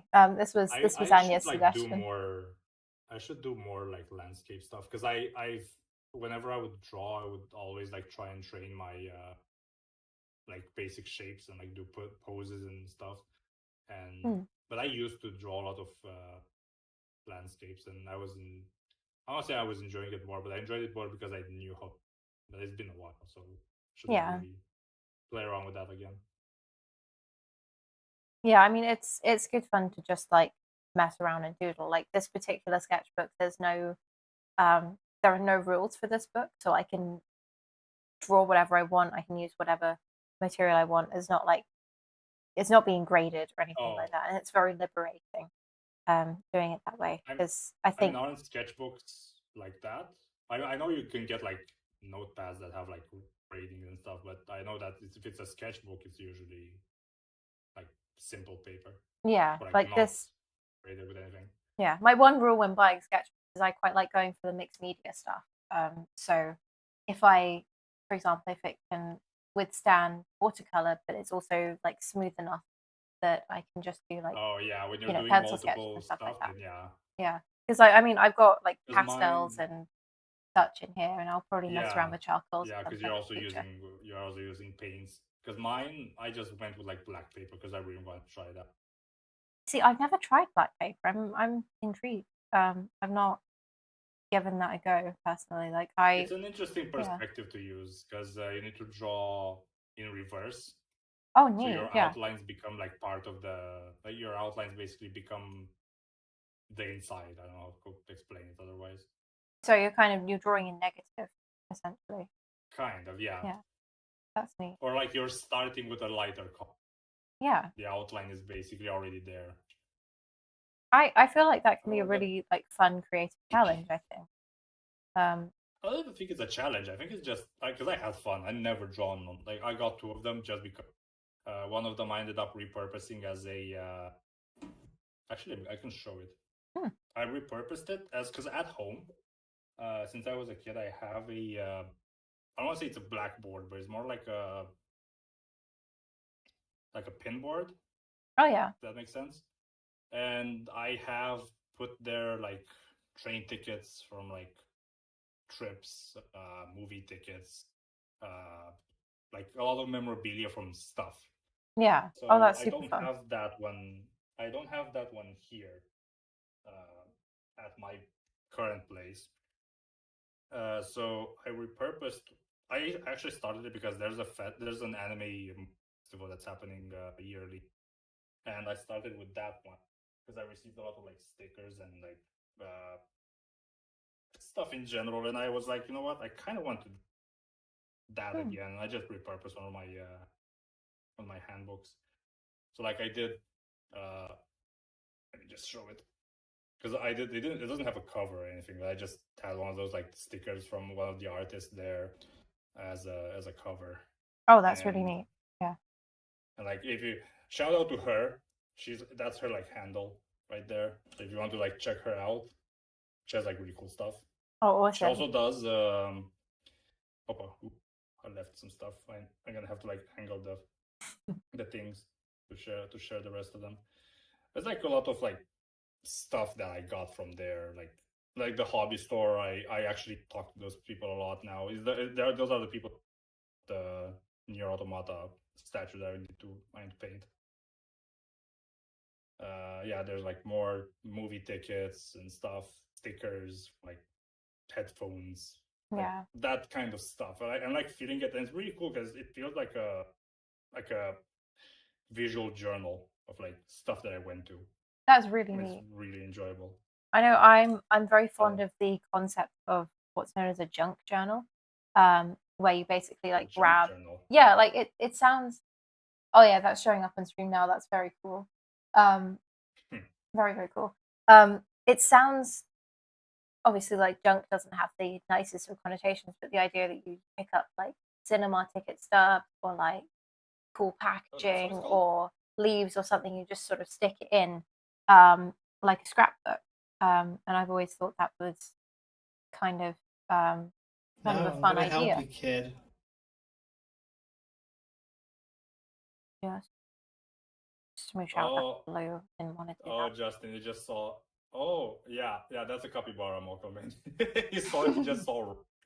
Oh, the capybara. He showed up in your last video. Oh, he's cool. I honestly, a funny story with a capybara. Yeah. The last video that I did, I failed the first recording. I didn't like how it ended up, like how I talked in it and everything. And after I re-recorded it, I realized that in the failed one, I haven't had Roy on. So since then, I kind of try to have him head there, like a lucky charm. So yeah, and also his name is Roy. So that's great. He's like your mascot. Things in the night. Yeah, more actually the Doge with the level 3 helmet. Actually, my mascot. He's like the supporting character, and he's also really weird. He does really unusual stuff at night to me, and I'm kind of scared. But it is what it is. So we live with what we have. Just in that pinboard. I'm glad I remember it. Oh yeah, with the national football team. Yeah, because I had a poster with the national Romanian football team, and I had the signatures from like. I don't even follow football, so that. Yoink! Let's yoink the register. That's such a weird thing to hear out of context. I suppose it is. I yoinked it.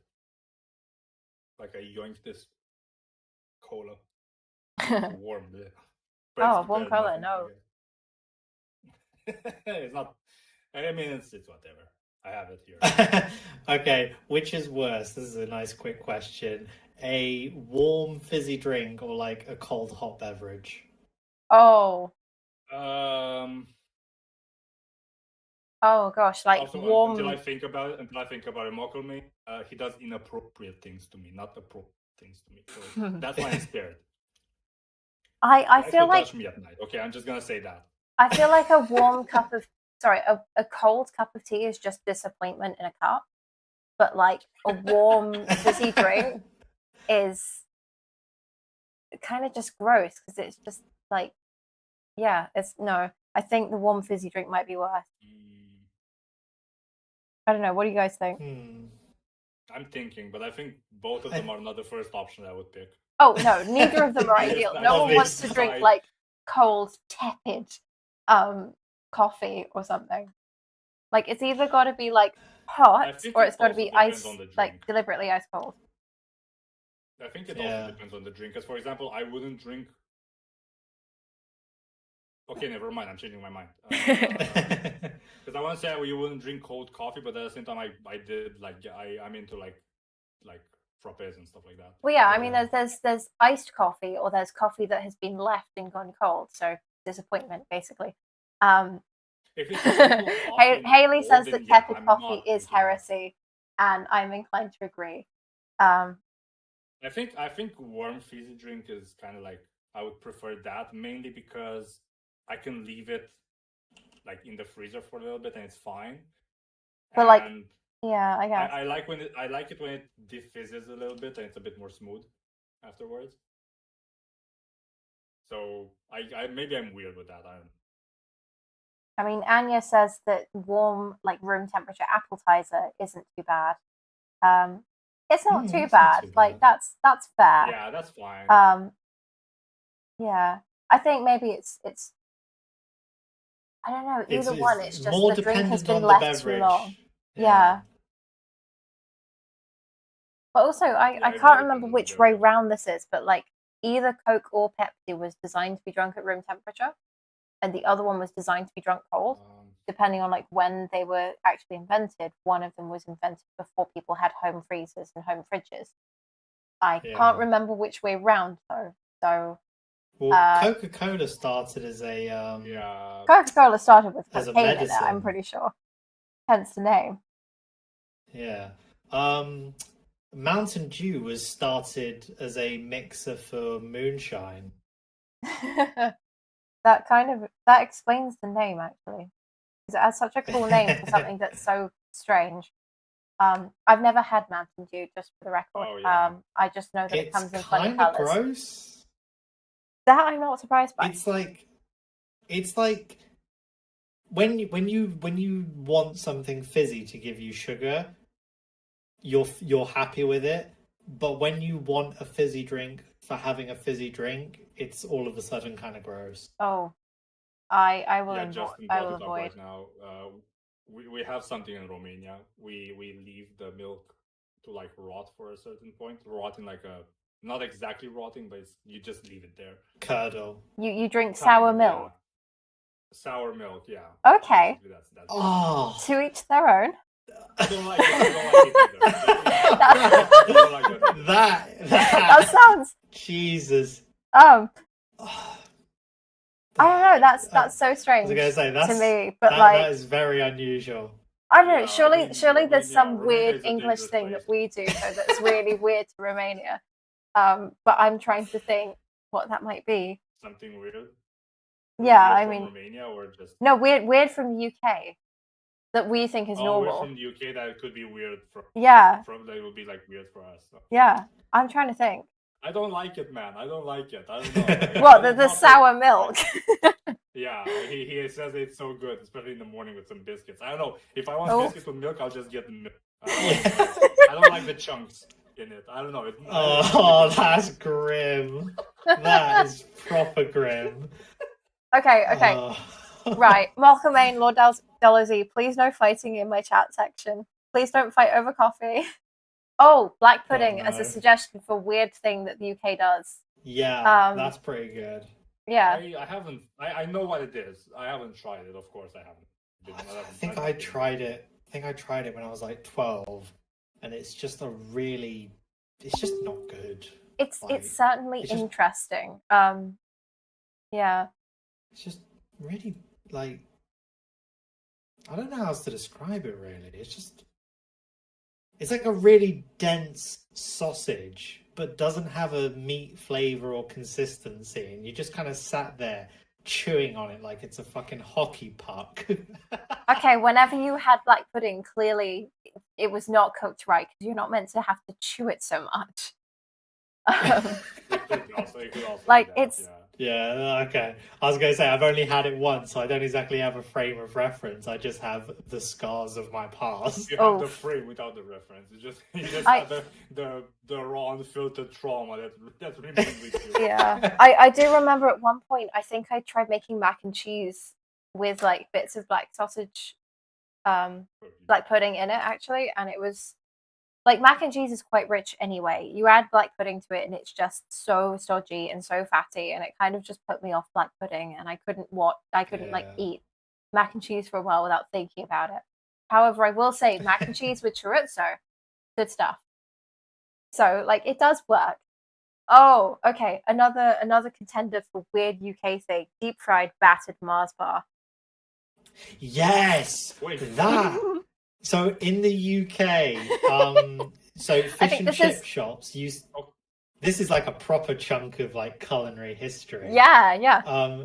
Fish and chip shops, which is kind of like which is kind of like our version of like it's like the UK standard cultural takeaway dish. Yeah. Yeah. But they offered, I think this was starting in the 80s, they started offering deep fried battered Mars bars. I think specifically it And was in like Glasgow or something because the Scots will yeah, deep fry it anything. started either in Scotland or the north. Yeah. I don't know what to think of this at this point. Like, yeah, it's a bit bizarre. Yeah. I mean, it sounds bizarre. I mean, a Mars bar is But, pretty like- decent anyway. I've never tried them like deep fried, so I don't know if others I've could That's the tried- thing. Like, let I me don't know what it's understand. like. I'm trying to figure out how it would taste to have something deep fried Oh, with this also guy. sweet. Um, How does that work? How does that work? well, I mean, so a Mars bar is a chocolate bar with like kind of nougat Yeah. and stuff in. I guess you probably know that. I don't know. But Yeah, like I know. you dip We it in have that. batter. No, and no, then, no, no, no. Like you, I guess, just deep fry it in oil, and the batter just goes all like puffy and Crispy. and stuff, and then the chocolate goes all melty on the inside. I also distinctly remember an offshoot from this was at some point in the 90s. They started deep frying cream eggs. Yes, they did. That was a didn't thing. they?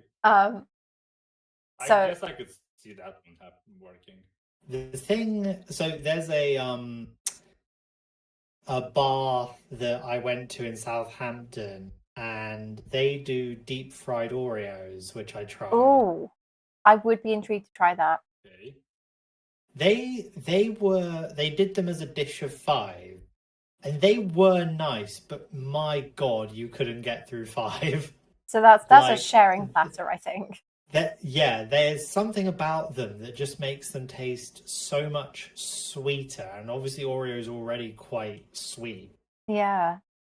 I never thought like I ate. I don't. My brain is not working. we've shocked him too much. No, like I don't enjoy that much Oreos. I feel, for some reason when I taste the actual biscuit, it tastes a bit bitter for me. Yeah, I It think could be that's just, kind of like, it's my the palate. point. Yeah. Really, I find them very sweet. I think because for like example, I have there are some biscuits here that I buy usually, and they are really like sweet, but like really like Ah. cocoa and chocolate. And my roommate, I gave him one. He says those feel bitter for him. So I don't know. It could be just like different palates. maybe. I mean, I know Maybe like design the bacteria. biscuits in isolation for Oreo, they're quite dry, they're quite like bitter, but then you have the cream, which is incredibly sweet, and so it balances, I think. I guess. If you are into that kind of thing. I know they're not to everyone's taste. It's- I quite like them. I will say I do quite like an Oreo, but they Also, are I have Justin. yeah. I have Justin here that says that like all this thing that we're discussing, that's baby stuff, because we in Romania we eat lard on bread with. Now I know like for us it's like common. I don't frequent that. Wait, I what just kind don't of- see that right? You cut out a Lard little bit. on What kind of bread? with onions? Oh, blimey! Okay, Oh. that's something, all right. Lard on bread. Feel different, I guess. Lard on bread. Lard on bread with onions. I gotta be honest. I don't even think I have the constitution for that. I'm not- I wanted to keep the thing about Romania's Romanian. I'll be honest. I would be game to try that. Funerals. I would be very. Sorry. I'd be down to try that one just to see what it was like. Sorry, can you repeat that one more time, Kaz? I think I just misheard you. No, you didn't. Trust me, you didn't. All I just heard was our favorite dessert is only served at funerals. You heard that one right, yeah. What? That's. Why would No, you I deprive can- yourselves? I can kind of understand that as a concept, personally. I mean, as a cultural thing, I guess. Yeah, but like, You got it. Justin got it. I wanted to keep it as that. I That's why want I to. agree I with want to you. know what this like famous Yeah. funeral I food was gonna is. say I want to know what it is. I need to write it. It's Coliva, but I don't think you can know how to spell it just from that. Ah, No. Oh Jesus, I'm gonna die. Yeah, I'm fucking dead. Time for some Coliva then. Coliva. Interesting. That's it. Good. You got me. I'm gonna give that one. I still can't get over the fact that like you do just chug, according to Justin, you do just chug like gone off milk. Like that's leaving a very weird taste in my mouth just thinking about that. Like no, yikes. Okay, one man just got like the signals mixed up right now. My chat. Oh, apparently. Like, oh, Jim died. Apparently, going back to the food now thing. we're gonna eat lard. Going back to the food thing, apparently mucky fat or like beef dripping on toast is a Yorkshire thing. So like Northern England. So it's not just Romania that does that. But like that's beef fat rather than like pork fat. Yeah, because it's well, a lot of the stuff that we're like having is not necessarily ours. Because Romania is one of those countries where everyone just been here and like ruled for a while. So Yeah. we have like stuff from the Turks, we have stuff from like the Germans, we have stuff like from everywhere. That's pretty cool though. Yeah, like I I mean, really obviously know the what invasion is not ours. cool, but the cultural melting pot is quite cool. After the I was fact. gonna say, like, having Turkish influence must really like change things up a bit. Oh geez. I'll stop moaning. Never mind, she's dead. Jesus Christ. I know you can jump from the wall, it's just I feel like sometimes it's too easy. I avoid doing that. And I'm also like trying to keep a conversation going, talking about collab and all the crap weird stuff we're eating in Romania, but yeah. I try to parry them because it's a bit more exciting. But I know it's like easier to do that. I do. Oh, Farah, stop! Oh. I mean, don't stop. Just move. Thanks for joining, Anya. Glad you liked the arch. Yeah, the arch is really nice. Thank you. That was quite fun to do. Yeah, I love that we started the idea of this this group stream to talk about AI and stuff like that, and we've just not been talking about that at all because we're real human people. I'm not joking. I've been waiting. I was waiting for you guys to finish talking about food and waiting for you to finish, and then I was going to say, so let's get into the meat of the why we're all here. Did you mean to say meat? That's a great like segue. I will say like would AI be able to just go on so many tangents about different types of food? No, it wouldn't. Ironically, yes, it probably not would. Not well though, would it? No, God, no. Of course not well. But that wasn't the priority. No. It would just tell us to put glue in our pizza and to eat rocks again. And baptize your child in Mountain Dew. What? Oh, I think I saw that. No. Oh my god.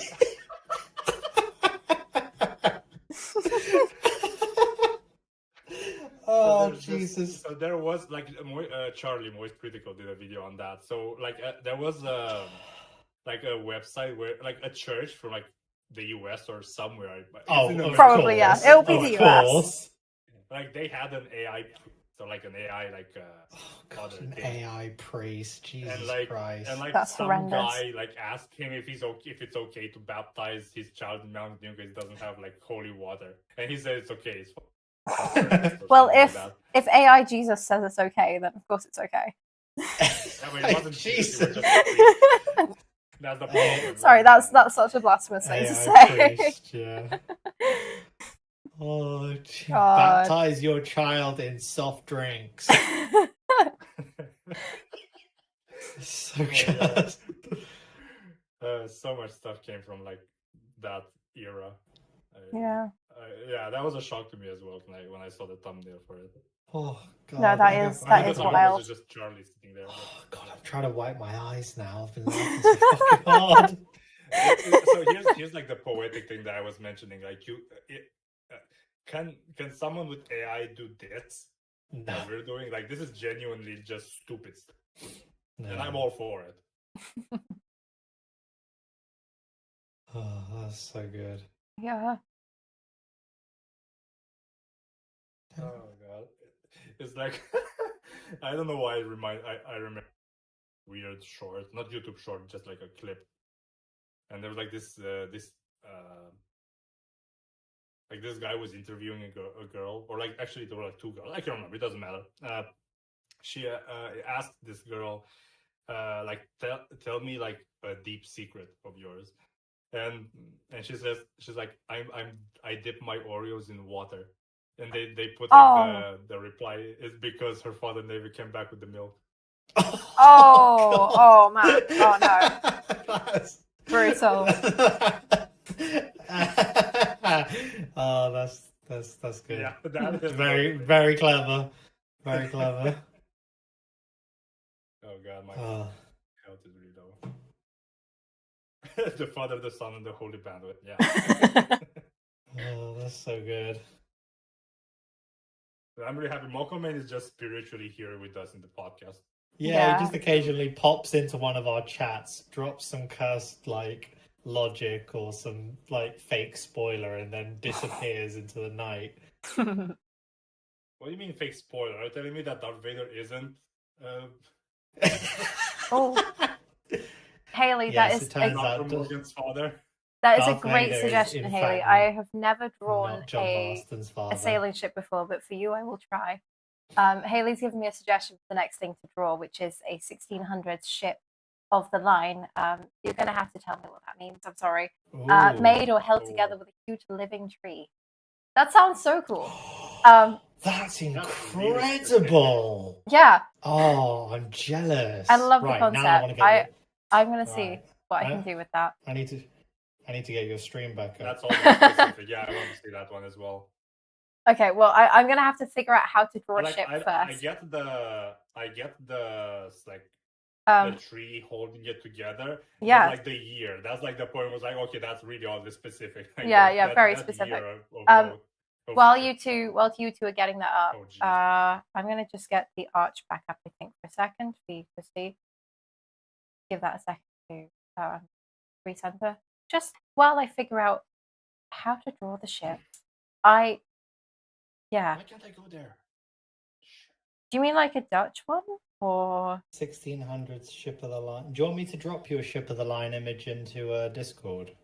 You can. I mean, I've got image search up at the moment, so okay. I can have a look. I mean, Haley, you know a hell of a lot more about like sailing ships than I do. This is just, I don't know, ships look cool. But yeah. So anyway, this is the finished arch. I apologize for the quality of the webcam and the lighting in here, but never mind. Okay, let me see what I can do. No, I didn't. Oh, okay, no, it's fine. I might make a post after this with just whatever I've doodled on the stream. Oh, you couldn't even see the damn arch because I had it in the wrong place. Fine. I will show later, I think. Let's get OBS up. So whilst we're on the topic of drawing and let's talk about AI. The reason we're here. That's a good segue. Yeah. So the reason that this whole stream started was because I saw that YouTube was cracking down on AI slop, and I thought, seeing as we all have a pretty fair disdain for AI and slop, that it would be a really good opportunity for us to do a collaboration stream. And so that was how this whole idea got started. And we ended up talking about completely other stuff, but I'm fine with it. We ended up talking about lard on toast and baptizing your child in Mountain Dew. Yeah. That goes in the tag. I mean that does kind of go towards the AI thing, I think. Yes, because, that's very relevant. Like that was an AI prompt that caused that to happen. But yeah, I mean, drifting steadily back on topic. Yeah. Just to bring that up, since we're talking about that, just to preface, I don't feel like it's like AI is not completely bad. It's just I feel like a lot of people are using it wrongly, and I think generative AI has some has a lot of gray areas when it comes to what's used to learn the actual language model and like the art, whatever it's called. It's not a language model, it's like something else, generative. How it processes information. And this is the thing, is that these AIs were told, oh, get information from the internet. And they started scraping data from places like Reddit and The Onion. And that's how we got with analyzing Mountain Dew. I'm pretty sure that's where it came from. Yeah. But I think additionally it started scraping from other AI, so it's just feeding in on itself in like this kind of death spiral. That's a thing that happened because it was scraping from like people's work, so they would start like sabotaging it with other AI. Yeah. Because it's also the fact that with AI art, well, not with art, I can remember, like, I had an idea in mind, now I just well, I know, like, it's difficult. It's difficult finding references, for example, like that aren't just AI anymore, and a lot of AI. Don't even get me started on trying to find references that aren't AI. When I was starting my game and I was doing the environment inspirations, because I'm doing the level design, and so obviously environmental design is going to be something that's like I take the lead on. Yeah, like that's a huge part of that. I'm like, oh, toxic landscape, and I'm just like I get like 16 images up in front of me, and I'm just like, why do these all look like they're AI? And I click on them, and I go to the site where they're from, and I'm like, oh, this is AI. That sucks. And I'm going through them one by one. I'm like, this is AI, this is AI, this is AI. Why? Yeah. Mokelmain.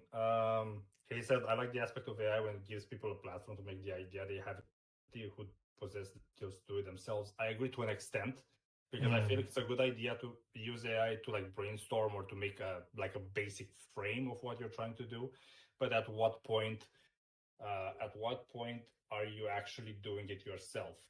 Because I hear so many people online, I did this with AI, and sorry the language in my French, but motherfucker, you didn't do anything. I completely agree, Kaz. A request for some. It's like me asking. It's like me asking Lady Bird to draw me something, and then I show it to my friends. Like, I drew. No, I didn't. I fucking didn't. No, that's exactly it. Like, yeah, I mean, you're very welcome to ask me to draw a thing, but when you show it to people, go, yeah, my friend drew this, or someone I know drew this. Not I drew this with the help of somebody else. Like that's not how it works. And even if they say, AI because is similar. I've seen the cop out so many times. I made this with AI. It still doesn't like. No, it is a cop out. You're so right. It's like saying I made this with the help of Lady Bird, when the help meant she did like 100% of the work. Yeah, it's the world's shittiest group project.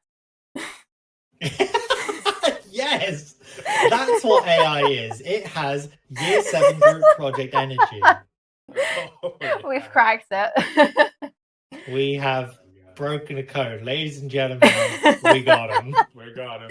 But yeah, I know, like it's so difficult trying to find stuff that's not AI, and trying to like find.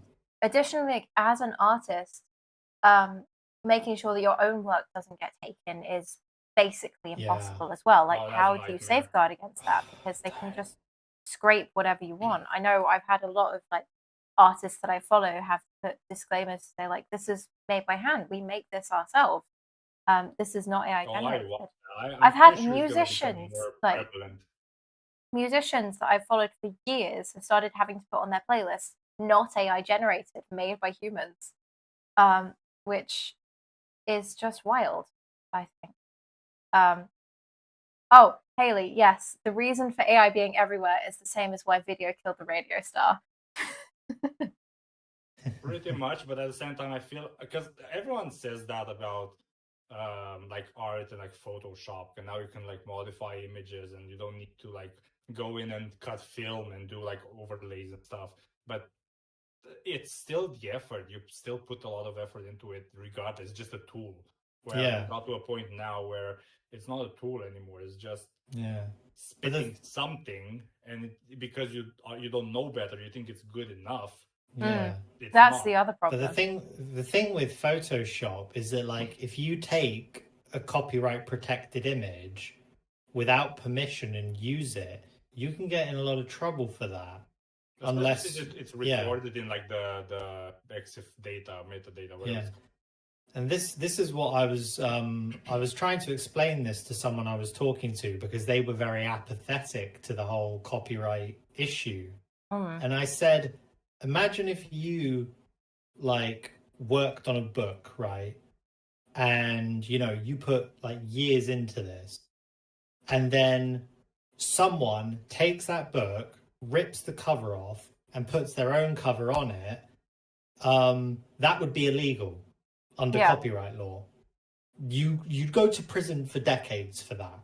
Yeah, exactly. So how come we don't have the same thing with AI yet?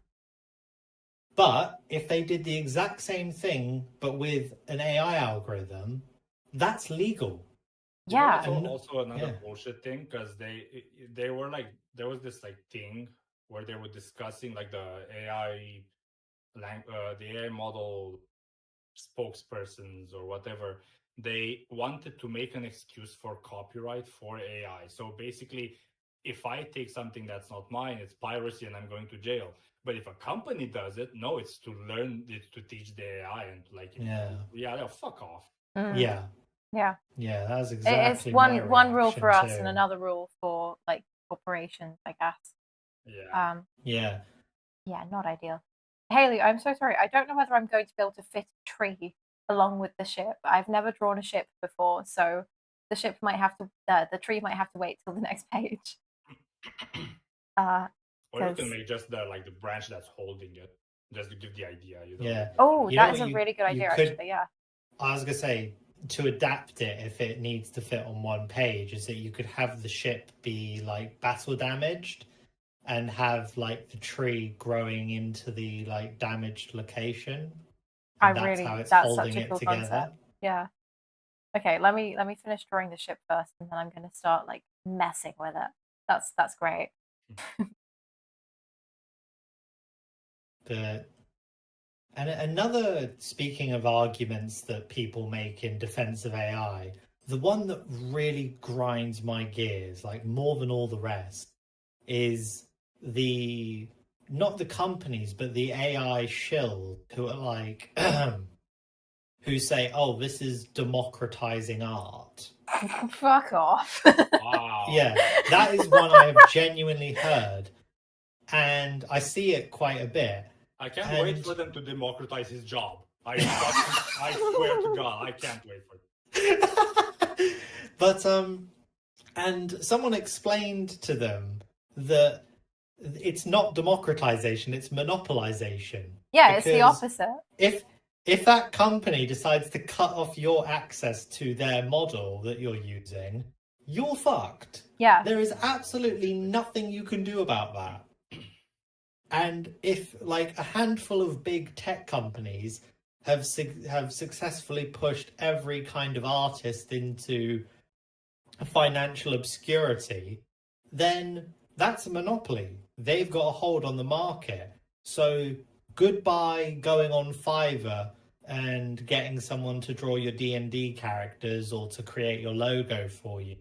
Exactly. Or if it's going to be done with AI, it's going to just reach a point of it just looks this. Yeah. How much data you will give it to it, you will start seeing a pattern eventually. Yeah, it just gets completely saturated, and then there goes any concept of originality. And I don't know. The crazy thing is that in regards to how much AI content there is out there, apparently, we talked about this a couple of weeks ago, but there's so much AI content out there that models are starting to inbreed out of existence. Yeah, they're just starting to eat themselves. Because they're going online to scrape like images and text and things like that, but they're picking up other AI stuff. And as it progressively gets devolved, it just becomes harder and harder for it to actually generate a workable response.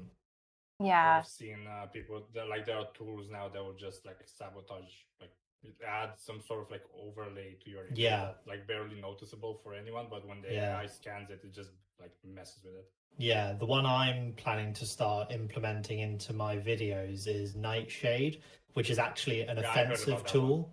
I've heard very good things about Nightshade from the art world. Yeah. There's two big ones at the moment. There's Nightshade and there's Glaze. Glaze is defensive, and this stops a model from being able to properly have a look at your stuff. Like the AI model won't be able to understand it. Yeah. And Nightshade is offensive. So if your content does get stolen, it's going to poison their model, and they can't fix that poison. Yeah, that's great. I love the fact that it's named after a toxic plant as well. I think that really hammers it home. I thought that as well. But yeah, I think I'm all for, like, I don't think we should have to have those softwares in the first place, because that shouldn't be a problem. But because it's a problem, I'm so glad that we have the softwares. People have like created these softwares that actually protects creatives and artists, and also fights back as well, so that, you know, we can still make beautiful things or make weird things even better, and you know, it's not going to get stolen. It's actually going to make it harder for other people's work to get stolen in the future. Yeah, exactly. Yeah. And one thing, as Mark Online brought it up, because it says with Photoshop, you create your vision with trial and error. AI doesn't. It creates your vision, but without the trial and error, and you wouldn't know what's wrong because you don't know. And I agree with that. I agree with that 100%. And I also want to say that because you brought up something in my mind with that, with people that, as I mentioned, I remember there was like a video that I watched with like there was this woman that she was working as like a art director for like a company or something like that, and she was explaining how her boss was starting to push her into accepting submissions from AI artists, and she was really against it. And then she eventually did it just because, I mean, it's your job, whatever the boss says. And she did it once, and like everyone, all the AI artists, quote unquote, that she was hiring or she was like screening, they did a piece that was good, but it wasn't perfect. And she was like, okay, I like this, but I need you to change this bit, or I need you to like remove this part or replace it with something else. And they couldn't do it because the AI can't modify stuff. It can only generate. So they would just regenerate another image. And she was like, no, the previous one was good. I just needed this bit change. And their excuse, no, you can't do that. Yeah, no, I remember reading, it might have been the same story, but I remember reading something where like they hired creatives who'd just done AI generation, and like they were trying to get people, you know, they'd done a landscape, but there were people in it. So the prompt was, well, why don't you remove the people? Oh, we can't remove the people. And then it would just generate more people, different people. It'd be like, well, that's not what we asked for the prompt. The AI doesn't understand that. It can't compute that. This is a more personal one. My business partner has to use it sometimes when he's writing, because he's a freelance copywriter. He gets told, "Oh, we need AI images along with the writing you give us." Oh, ew! And they specifically demand AI, and That's he awful. did a really good, And obviously, because he's freelance, he can't just turn down the job because it's a bit more complicated when, you know, because when that's your only source of income. Yeah. And so I better just quickly look away before I get demonetized. He generated this image which had a tree in it, but the tree was like floating. And it didn't matter how many times he told the model, lower the tree, it wouldn't do it. And it literally took him more time to generate the image than it did to actually write the brief for the product. Yeah. That's So, terrible. Like, definitely again, makes I you mean, forget like about Kaz that. says, I'm sure it has its uses in terms of generating initial concepts, perhaps. Personally, I'd rather Yeah. not.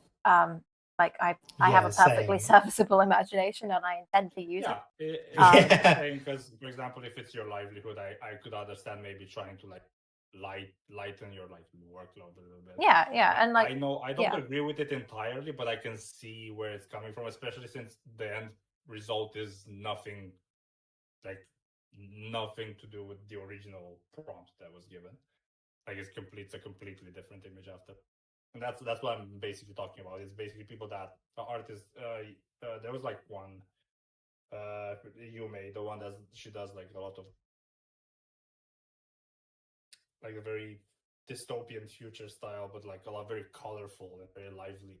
And she admitted of like not admitted, but she did like a speed drawing thing, and she generated like an initial like mock-up thing, but like the end image didn't look like at all like what she initially generated. It was completely different. That's so I weird. can kind of get it to an extent because there are artists. This is like where I understand to an extent because there are artists out there that are doing maybe architectural like drawing, not architectural in the sense that they're. Oh no, there are buildings, architectural artists out there who do architectural stuff too. They're doing like you want to do like a landscape and you want it to be like super realistic, and they actually take photos of it and they just trace over it. Yeah. So there is a certain level of artistry that comes with tracing and with using like really like detailed references, but there's this not weird, but there's this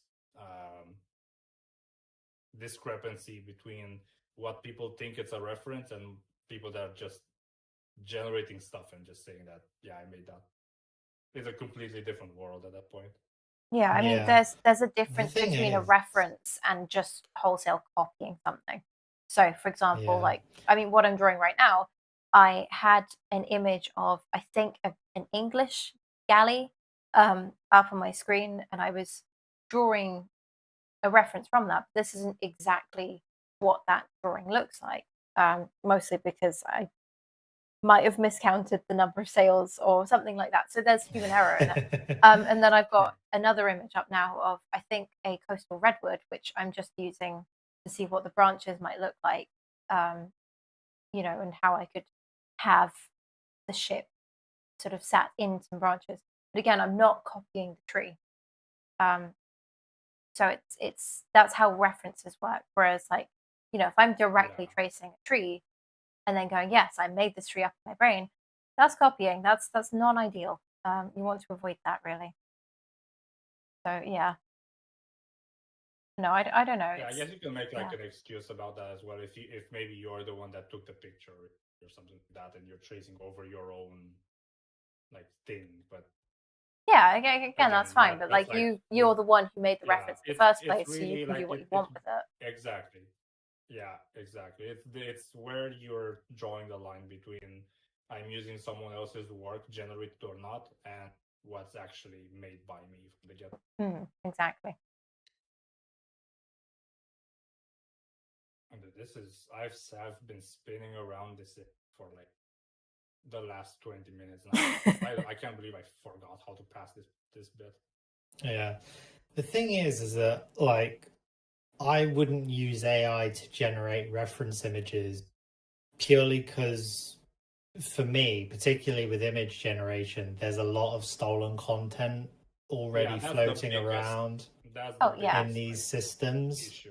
I agree. And on top of the whole it's stolen content, I'd feel embarrassed if I said, oh, by the way, these are the reference images I use, and someone was like, I know exactly which artist that's from. And you know, and people I've heard horror stories where people have gone to apply for art colleges and art university courses and things like that, and when they've been declined from the application process, they've been told, oh, we think you're guilty of plagiarism. Yeah, I mean, that's a huge issue. here are the websites we've found that we think you've stolen from. And then it turned out it was the other way around. Those websites were using AI and had generated images based on the stolen stuff. Original stolen stuff. Yeah. Yeah, that's insane. I mean, I can believe that that's happened, honestly. Yeah. That is crazy. I'm Yeah. so lost right now.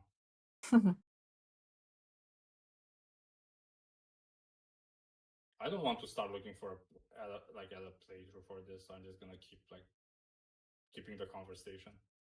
Yeah. But so let's talk about how we feel about, or what we think about how YouTube is cracking down on the AI slop. So do you guys understand what the sort of criteria is that they're using? I'll be honest, I've only seen vague gists of it, and I think you probably know a little bit more about it than I do. So, yeah, I don't know. What's your understanding of what YouTube is doing to crack down? So my understanding so far is that this is about, I'd say 90% about cracking down on AI slop and 10% about cracking down on repetitive content.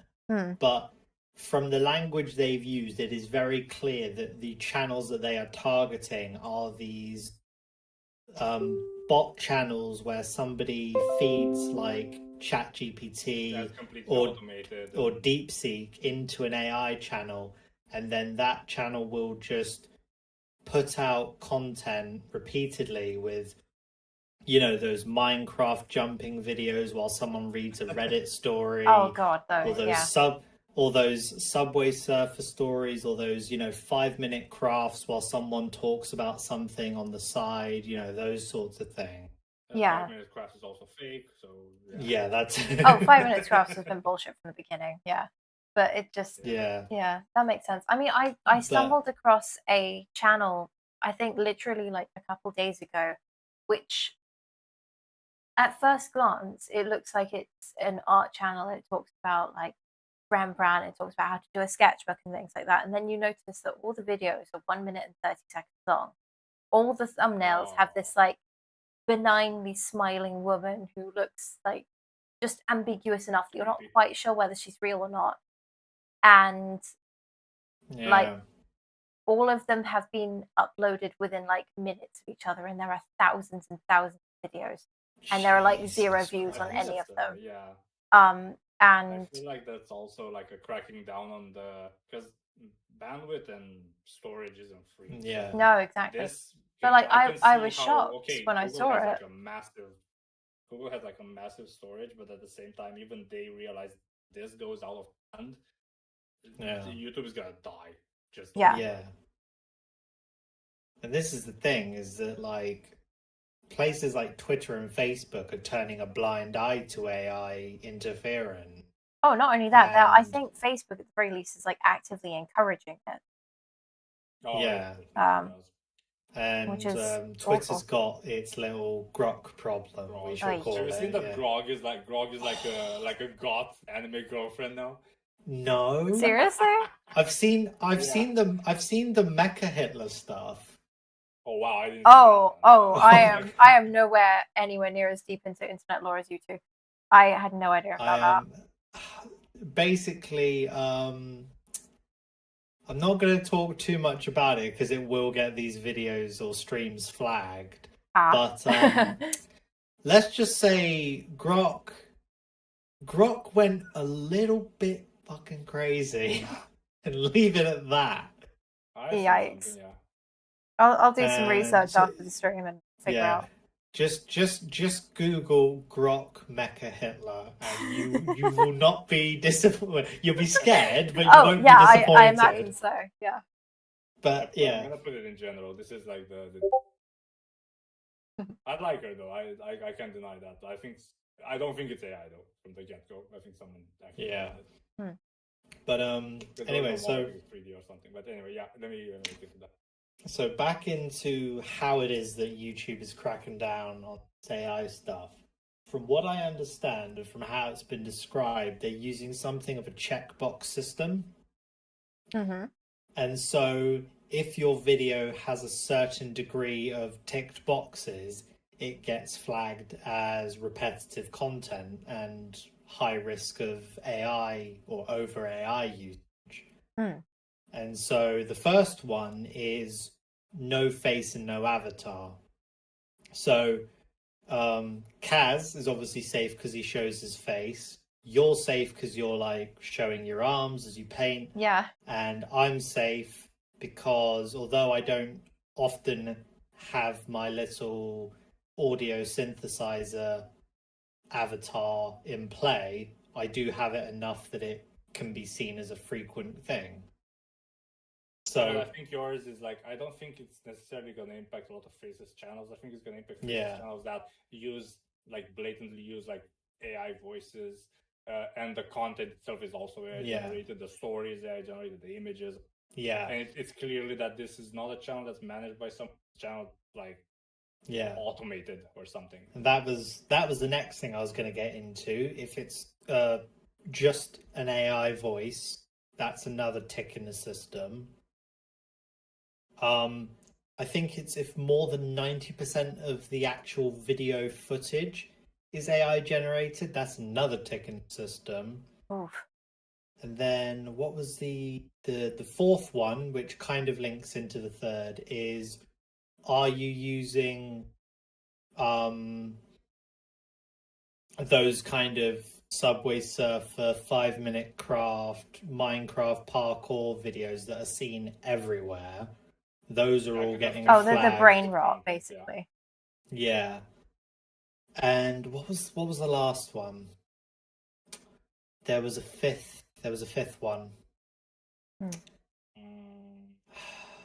I mean, I can see why they would use those criteria specifically. That is good to know. There was. They're clear about it because YouTube has had a good while where they weren't specific enough with anything. Oh yeah. They've always had repetitive content policies, and although they are slow, they do at the very least update them, which I think is really good. That's true.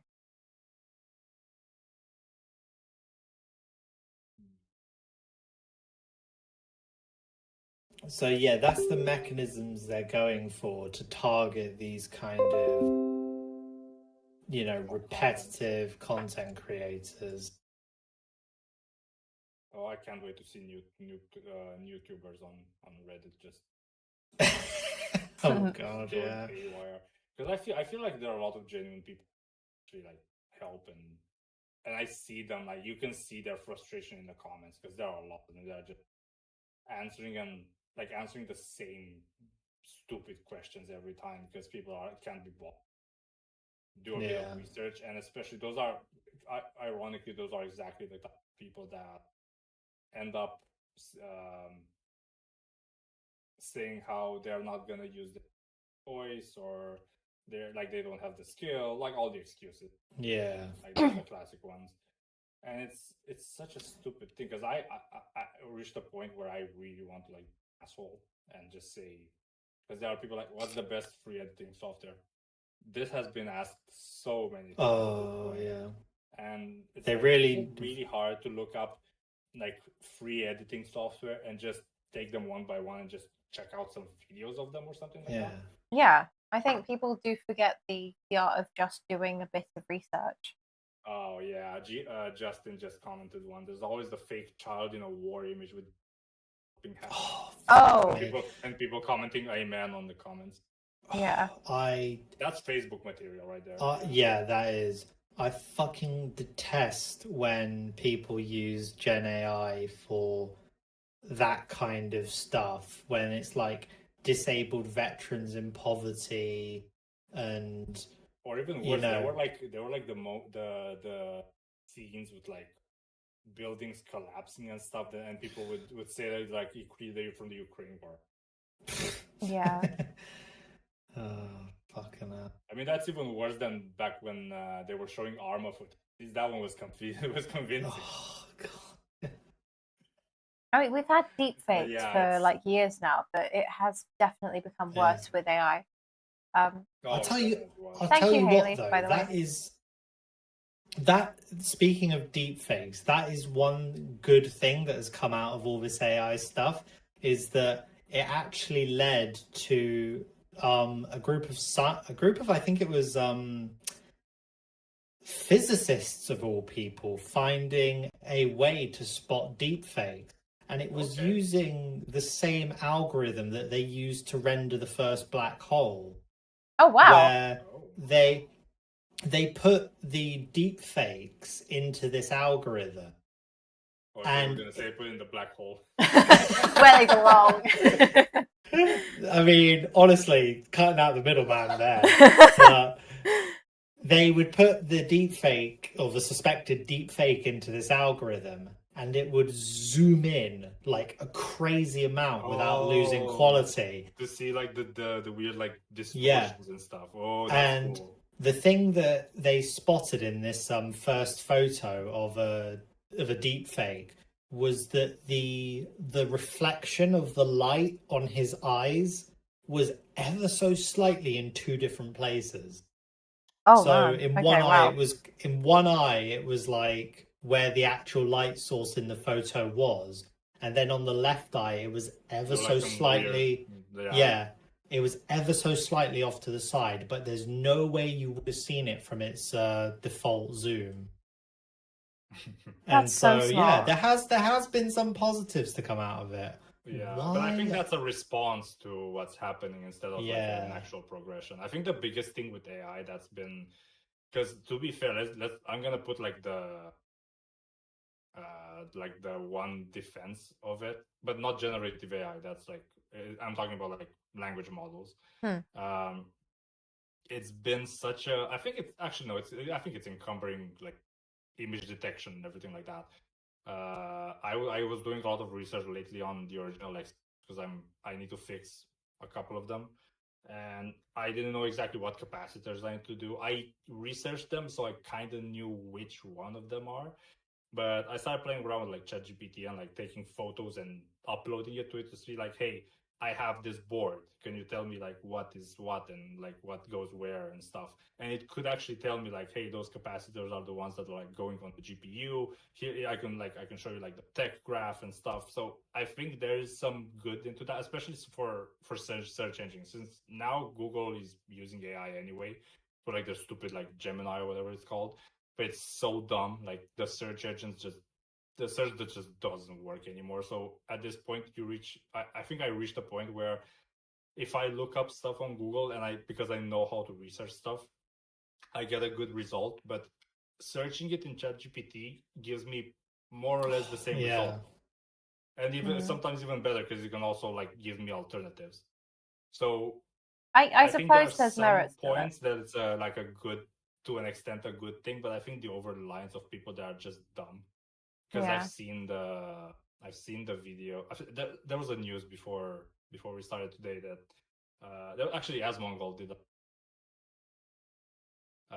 where like people are going on like people are going ballistic when ChatGPT is down, like unhealthy Oh, that's amounts wild. of going ballistic. Yeah, I mean, I know Like, people you get can do really like anything. reliant on it. Like people use it for therapy or to talk to something. Justin, I don't know. it's either Personally, more I Squirtle or don't Obi-Wan understand it, Kenobi. but I don't know. Honestly, it's absolutely wild to me that people that would use ChatGPT for therapy, that would be like just imagine like, oh yeah, I'll tell you what I'm gonna do. I'm gonna go on Facebook and ask for a therapist. Yeah. Like, it's not even but it's even not then, a real even person. then, that's not really a good comparison. No, it's Yeah, it's Even just then, that's telling not you what really you a good want to hear. comparison. You can still get someone that knows is like half capable. Yeah, at least it's a real person, I guess. But yeah, Yeah. I don't Like, know. and the thing is that like when it comes to going to therapy, is that like an AI is only ever going to be able to tell you like, I don't want to say the default stuff, Predictable stuff, but like the usual culprits of certain like things that are happening. Yeah. Yeah. Oh, that's the other thing that it Like, does though, is it's got that like level of randomness like plugged into it, or at least a lot of generative AI does. So it doesn't always give you the most likely answer, which is why it comes out with some really crazy stuff sometimes, because it's got that level of unpredictability to it. Yeah, I don't know.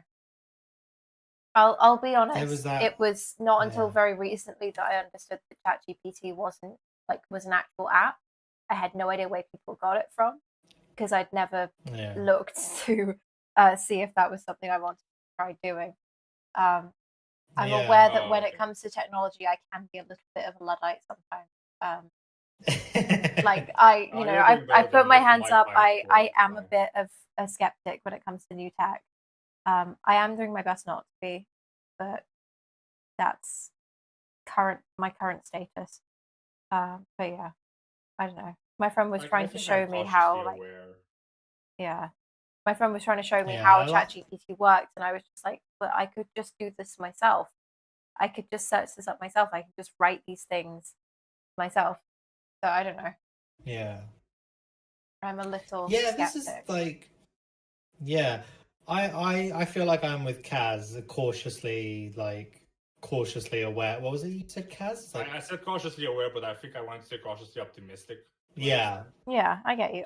I'd like to be, I think. Here's what I saw. Because I saw a really cool thing, and once because I want to switch to Linux like soon-ish. I just need to like upgrade some parts of my computer, and I'm gonna probably dual boot with Linux. But I am watching Mudahar, Some Ordinary Gamers. Yeah. And he did a really cool video showing how he made his own search engine and how he made his local, not connected to the internet, like AI assistant that he could use. And he has it has his own data set of stuff that he knows, so you can ask him offline, hey, what is this? Or like he has some form of like basic information, but if he wants and he like is willing to let the AI go to the internet and search for stuff, he can turn it on manually. And he's like, hey, look up some stuff for it. And it's not connected to any of the existing services, and your computer does all the process. I will admit that is kind of cool. Database or something. That's really cool. Like I saw that and I was like, oh yeah, I want to make Java. Like straight up want to make Java. Oh yeah. No, I do get that. That is pretty neat. Yeah. And it's really decentralized. It's just in your computer, and if you want it, you can just use it completely offline. Yeah, I can see why that would be appealing, to be honest. Yeah. Oh my god, I really need help with this section. I forgot completely how to play. I strolled through it so well up to this point, and I just forgot everything. I don't know how to pass this part. I forgot altogether. I don't know what I'm missing here. Whatever. That was just like me venting because I couldn't pass a stupid game. Fair enough. It's not stupid. It's a really good game, but I just I'm right now. It's annoying when you get stuck on that one part. And I finished this game so much. I just can't remember right now what am I supposed to. Justin, if you're still here, I need help. You've played this more than I did, or at least to a certain extent the same way. But you've played it recently, so you maybe because I can't remember. It's been when did I play this last time? Probably like more than 5 years ago, most likely. But it's not here. I spin around this place for like the last hour. Don't know what I'm doing here. Anyway, that's AI. AI can be good, but it's mainly bad now. It's stupid. Yeah, that's my take of it. I will say it's kind of in its early days. I think like it could be good. That's my opinion of it. Is I don't like it now. Same. But it could potentially be good. It has potential to be really cool. Yeah, it has potential to continue being shit, but it does have potential to be cool. So I don't know. Yeah, I'm still gonna stay pessimistic for now. Oh Jesus. Yeah, I tried ChatGPT and it sucked. I think I got rid of it after a day. When did you try it? Sorry. Oh, I think this was like last year. Oh, maybe yeah, a year it changed and a half. A lot. It changed a lot since because I tried the Xbox thing like last month, and it's changed a lot because it also now it allows you to use like the advanced paid features, but like to a certain extent before it like says you reach the limit. And I don't use it that often, so that I need to pay for it. So it's perfectly fine for me. Like it's a daily start or something. Yeah, I Green just flags. the thing is, right, is that like when I'm looking for stuff like online with a search engine, I'm looking for like specific stuff, if that makes sense. And a lot of it is just specific enough to fuck with ChatGPT. And so I just get either loads of really generic information that doesn't help, or some completely incorrect stuff that, you know, is just obviously not going to be worthwhile. And so, and then I think what really made me delete it at the time was that a story broke about how ChatGPT was using like workers in Kenya, that they were paying like $2 an hour I've seen that one, yeah. to filter out, or from like India or something. No, the ChatGPT, or OpenMind, I should say, that's the company, was using Kenyan as a manual filter for like violent or offensive material, and they were paying them like $2 an hour. Yeah, that was Like, that was another an one I insane knew story. about. It's another one. No, this isn't the Indian one that turned out to be a fake startup. Yeah, that's No, although that was still wild. That was still wild. That was wild in a good way, though. It was quite funny. Yeah, yeah. I mean, it still sucked for the workers, though. I will say. Yeah. But yeah. But yeah, no, the story about the Kenyans who were being made to go through offensive and violent material and filter it out manually for $2, and like some of them were burning out after a week, and had it's like a tough job to do like filtering. Yeah. Well, yeah, like that's the shittiest, and like terrible, they were leaving worst parts of the internet. Yeah, they were leaving their job with like anxiety. Some left with PTSD after having to filter out child abuse and beheadings and shit like that. God. And it's just like, for $2 it's wild. I mean, I don't think any monetary amount makes that worth it, but like that's actively offensive. The amount that they were being paid. Yeah. It was the same for YouTube for a while. Or not YouTube, Facebook. Sorry. Yeah. Oh yeah. Like, Facebook is like have those like databases for people to like filter out. Yeah. Like it's a dirty job, and someone's got to do it for every kind of social media platform, because there's going to be things that slip through the cracks that just need a human to say this is or isn't allowed. Yeah, but they should be fairly compensated for it.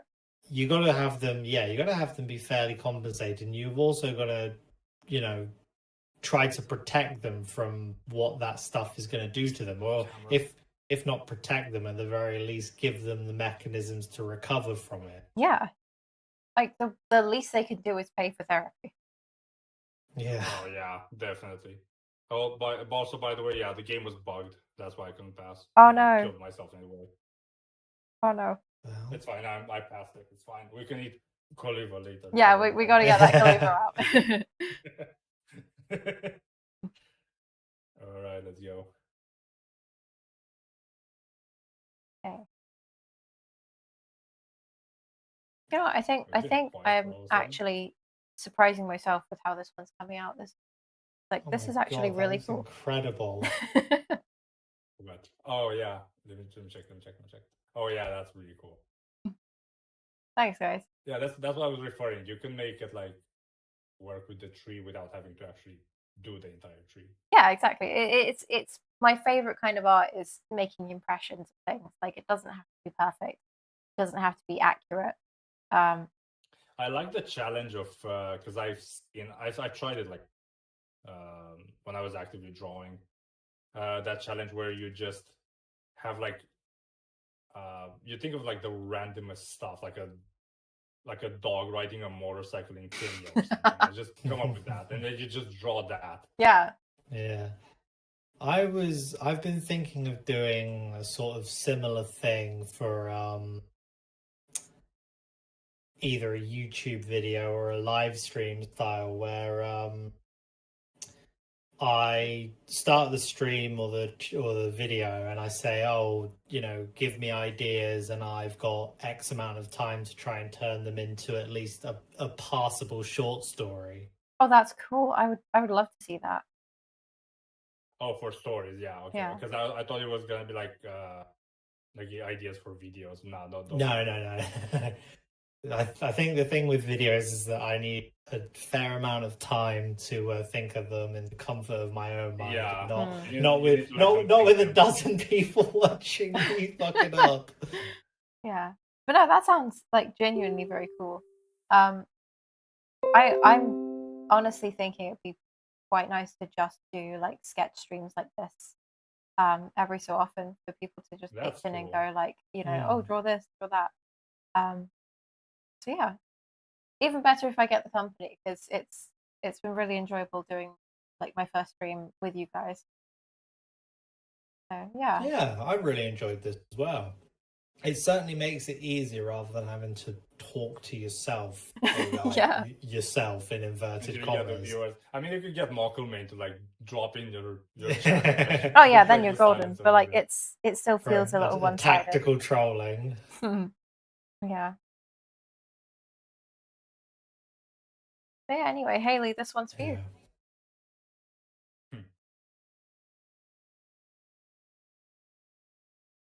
I forgot how to do that thing again. Why am I so bad today at like stuff? To be fair, we are streaming. We have been streaming for like it's because you're on 2 hours. stream. You're double guessing yourself. Yeah, you have an audience. This is the thing I do, is whenever I'm about to start a stream, I'm really anxious, and then I start it, and I'm like, okay, this is fine. This is just what I would do anyway, but a lot like live, and people could see it as it happens. Yeah, the mortifying ordeal of being exposed and known on the internet. Yeah. Yeah. Yeah, I done it. No, this was easy. I just forget about. I'm also because I haven't played this game in like forever. It's not like second nature anymore. I'm remarkably happy about the fact that I didn't get too nervous about this. It was just like, you know what? If this works, awesome. If this doesn't work, it'll be funny. Like, I don't know. That's the thing to remember about streams. That if it works, then you've got a stream with lots of people watching, lots of people commenting, and that becomes a bit of it builds its own momentum at that point. Yeah, and exactly. If no one watches and if no one comments, then nobody's seen the failure. Yeah, nobody gets hurt, Yeah. I mean, maybe your feelings get hurt a little bit, but like, there's always next time. Yeah, exactly. Yeah. I also feel it helps because for me that's why I said that if I'm going through this and like breaking the ice with this stream, I might actually do some of my recording sessions for longer videos as streams, so that I can just do both. I can just play the game for myself to experience it, but I also have it recorded, and if people come up and we start talking and stuff, we also have a cool experience that we're doing together. Yeah. I feel like that sounds like a really great way of like building up community as well. Especially since like I need to do, because after GTA Vice City that right now, I'm still recording it locally, like mission by mission.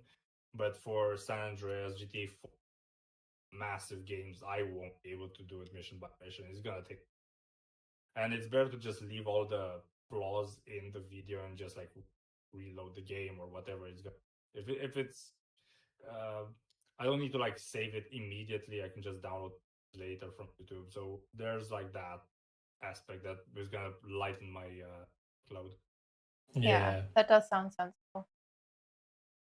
No, it sounds like a win-win. Do that. So I don't know how often I'm gonna do it, but it's fun to know that I did it once now, and it's like a thing that I can do. I wanted to do this for a while. Yeah. This is the thing, is that I want to do streaming more often as well, but I'm having a hard time implementing it in my like content creation process. This is why I often end up doing streams after I've done a big video, is because for the last month my entire content creation passion has been focused on that video, and now I'm like, oh, I've got a wide open calendar. But if I could do it a bit more reliably, it could actually become a fixture of what I do. Yeah, absolutely. Yeah. It's, I mean, dude, again, like I mean, well, I'm gonna say the thing that I'm gonna say them in order. So, Retro Renew does both, from what I saw.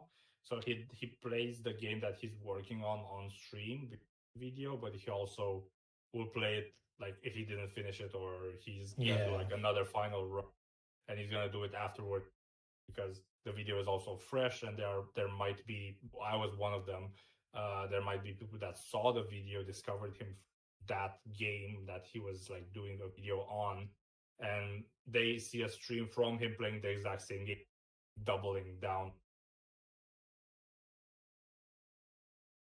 And it worked for him, because that's how I got into it. That's good. I feel like that is a good way of being discovered, I guess. Like covering multiple bases. Once I figured out how to separate my music from my recording, then I reckon I will stream myself working on videos, because then obviously that nails two birds with one stone. It's just a matter of finding a way to listen to your own music without having it on.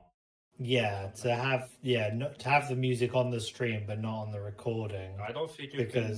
Yeah, I mean, you can make a separate thing, but it's not going to show up on stream because take one audio track. No, I think because what I want to do is when we're chilling, like how we began the stream, I added like the music that you sent me, and we were chilling on that. But once I started playing the actual game, I just stopped the music, and I'm keeping the game sound music from that. Because YouTube doesn't have a problem with game music as long as you're actually something. Not just keeping it there for the music. It does depend on the game's company, though. This is the thing, is that it also depends on that, but it depends also on there's like different levels. Yeah, you got to make sure that you're not breaking the company's rules and not breaking YouTube's rules. Yeah. And as long as you do that, they're fine with you actually streaming the game's soundtrack. But I don't want to risk it because I can't be bothered to add another layer of stress, so I just mute the music and put my own in. If it's, I found that if it's original track, if it's like for example, if it's GTA, the main theme song might be copyrighted, but I had it in my video and it didn't like block me or anything. But having the radio music, that might get you in trouble. Well, not in trouble, but getting claimed. Because I don't feel, honestly, I don't really mind getting care about. But if it's like anything other than that, like strikes and stuff, but that you kind of do something more severe just to get a strike. If it's just a claim, I don't really mind it that much. Yeah. Because in GTA, in my GTA videos, I just set the game, because while I talk, put the entire like volume music into it. But I have it there, and sometimes you can hear it, but it's so quiet and like in its own place, and my voice is over it, and it changed much. Yeah. And you can't really, it's not like you can listen to it through my video as a replacement for the original song. Yeah. All right, there we go. That is the ship stuck up a tree. Nice. I need to get this back up. I had it on my phone, but my phone started freaking out because it was running out of battery. Oh no! Right, I might need to dip after this. That's really good. Thank you. I might need to head out after this because it is getting late, and unfortunately, I have adult responsibilities and such. But like, do we have any other topics to go through? We do have work-life balance, which is very ironic now that we go to bed. Yeah. Can we just go Unfortunately, through this one really quickly? yeah. Unfortunately, I have an office job, so like it's kind of managing that is a challenge. You got to make sure that you're like awake and aware for your day job, and then come back and also be creative. It can be quite draining. Yeah. Yeah. Mine is like a bit. You could initially say it's a bit easier because I work, but at the same time, it's a bit. I need to like know where my bound. Mm. Because I can like very well just start working now if I want to like respond to emails and stuff like that. You're But a no one's remote gonna pay me worker. for that. Yeah. Yeah. See, Yeah, it's I'm fully remote. I'm a Technically, hybrid it's hybrid, worker, but we so barely I go do to the office. bits and pieces on either side. Like, you know, I'll be in the office, say half the time in the week, and then I'll be working from home the other half. And I find that does help with Oh. like switching out from work mode to like not work mode, because you have that specific zone that's for work. But it is difficult when you're like working from home to like fully turn off. You could be like, oh, just one more email, just one more drawing or whatever. I don't know. And then I'm Maybe done. that's But, just yeah. me. But if it's when it's 6:30, I just shut down the laptop. I don't care what's happening. Care if Yeah. email Yeah. comes in to my door like bashes. I don't care. I'm done. Yeah. Yeah, It's not that because is I'm like sensible. pressing all the day. It could be a chill day, but once I'm hitting that, it's not. No one's paying me extra. So why should I even like sit there? And I treat the same thing with YouTube to an extent, because when I put myself into being like, okay, I'm gonna edit my video, I'm gonna do that. Once I go from that to okay, I need to chill, I need to rest. I have like the 3-4 hours for the rest of the day to do my own stuff. I'm not touching DaVinci. I'm not anything. No, of Try course not. as No. much as possible to like not do anything else. So I don't know, maybe it's just willpower, or I just got used to it or something. Maybe I also burnt out a lot of stuff multiple times, so I use that as like a learning experience to like not do that anymore. That's my work-life balance. Yeah. So I work 12-hour shift, but I only work them 4 days a week. So there is a matter of recovering from work, which can be quite long and quite boring. And it used to be that I made time go quicker by taking my laptop in and doing like some of my writing whilst I was there, which they used to be happy with, because the main focus of the job is just being there and being visible. But they've changed their minds about that recently, and so now I have to be a bit more focused so that I can be doing less work, if that makes sense. Okay, yeah. So when I sit down to work, I kind of have to be as productive as possible. And this is one of the reasons why I've gone and started doing my writing in a cafe, because there's less distractions. Yeah, it's a much and nicer things like vibe. that. Yeah. Yeah. I think it's the vibe more than anything, because I can call out like a million different distractions that I could say, but you're changing your environment, and that's huge. That's it. Yeah. Stuff like that. I know, like Yeah, when it's not necessarily that there's less distractions, but the distractions are less potent because you've changed your environment. Yeah, I get what you mean. Sometimes I wish I could like edit somewhere else, but I just can't because I have a computer. I want a laptop, but I can't. I can't justify investing in one. Yeah. I did invest a bit too much in my laptop. I definitely haven't pushed it to its full capability. Nah, with laptops, honestly, it's good to until the laptops are the crappiest thing in the world. I swear to God. Yeah. They are so bad. I worked in like a computer repair shop, and I can tell you, so many laptops are built like they're gonna break tomorrow. There's Oh, no really? talking to it. Yeah, they're like horrible. the best laptops that you can find are usually like enterprise level, and even there, like if you before reaching a margin where you could just buy a car with that money, it's kind of like not really. It's kind of pointless to try and use a laptop at that point. It's weird. Yeah. Oh, jeez.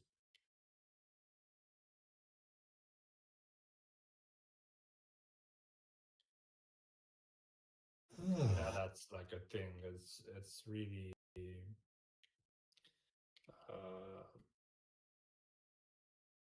I just lost my train of thought. Sorry. Work-life balance. Work-life balance, but I forgot like what the immediate like discussion was about. Yeah. I just was like, I do the same thing as you. Where I remember. I do the same thing as you, where once I get to a certain point in the evening, that's it. I'm not doing any more. I'll do other like little creative tidbits just to kind of be creative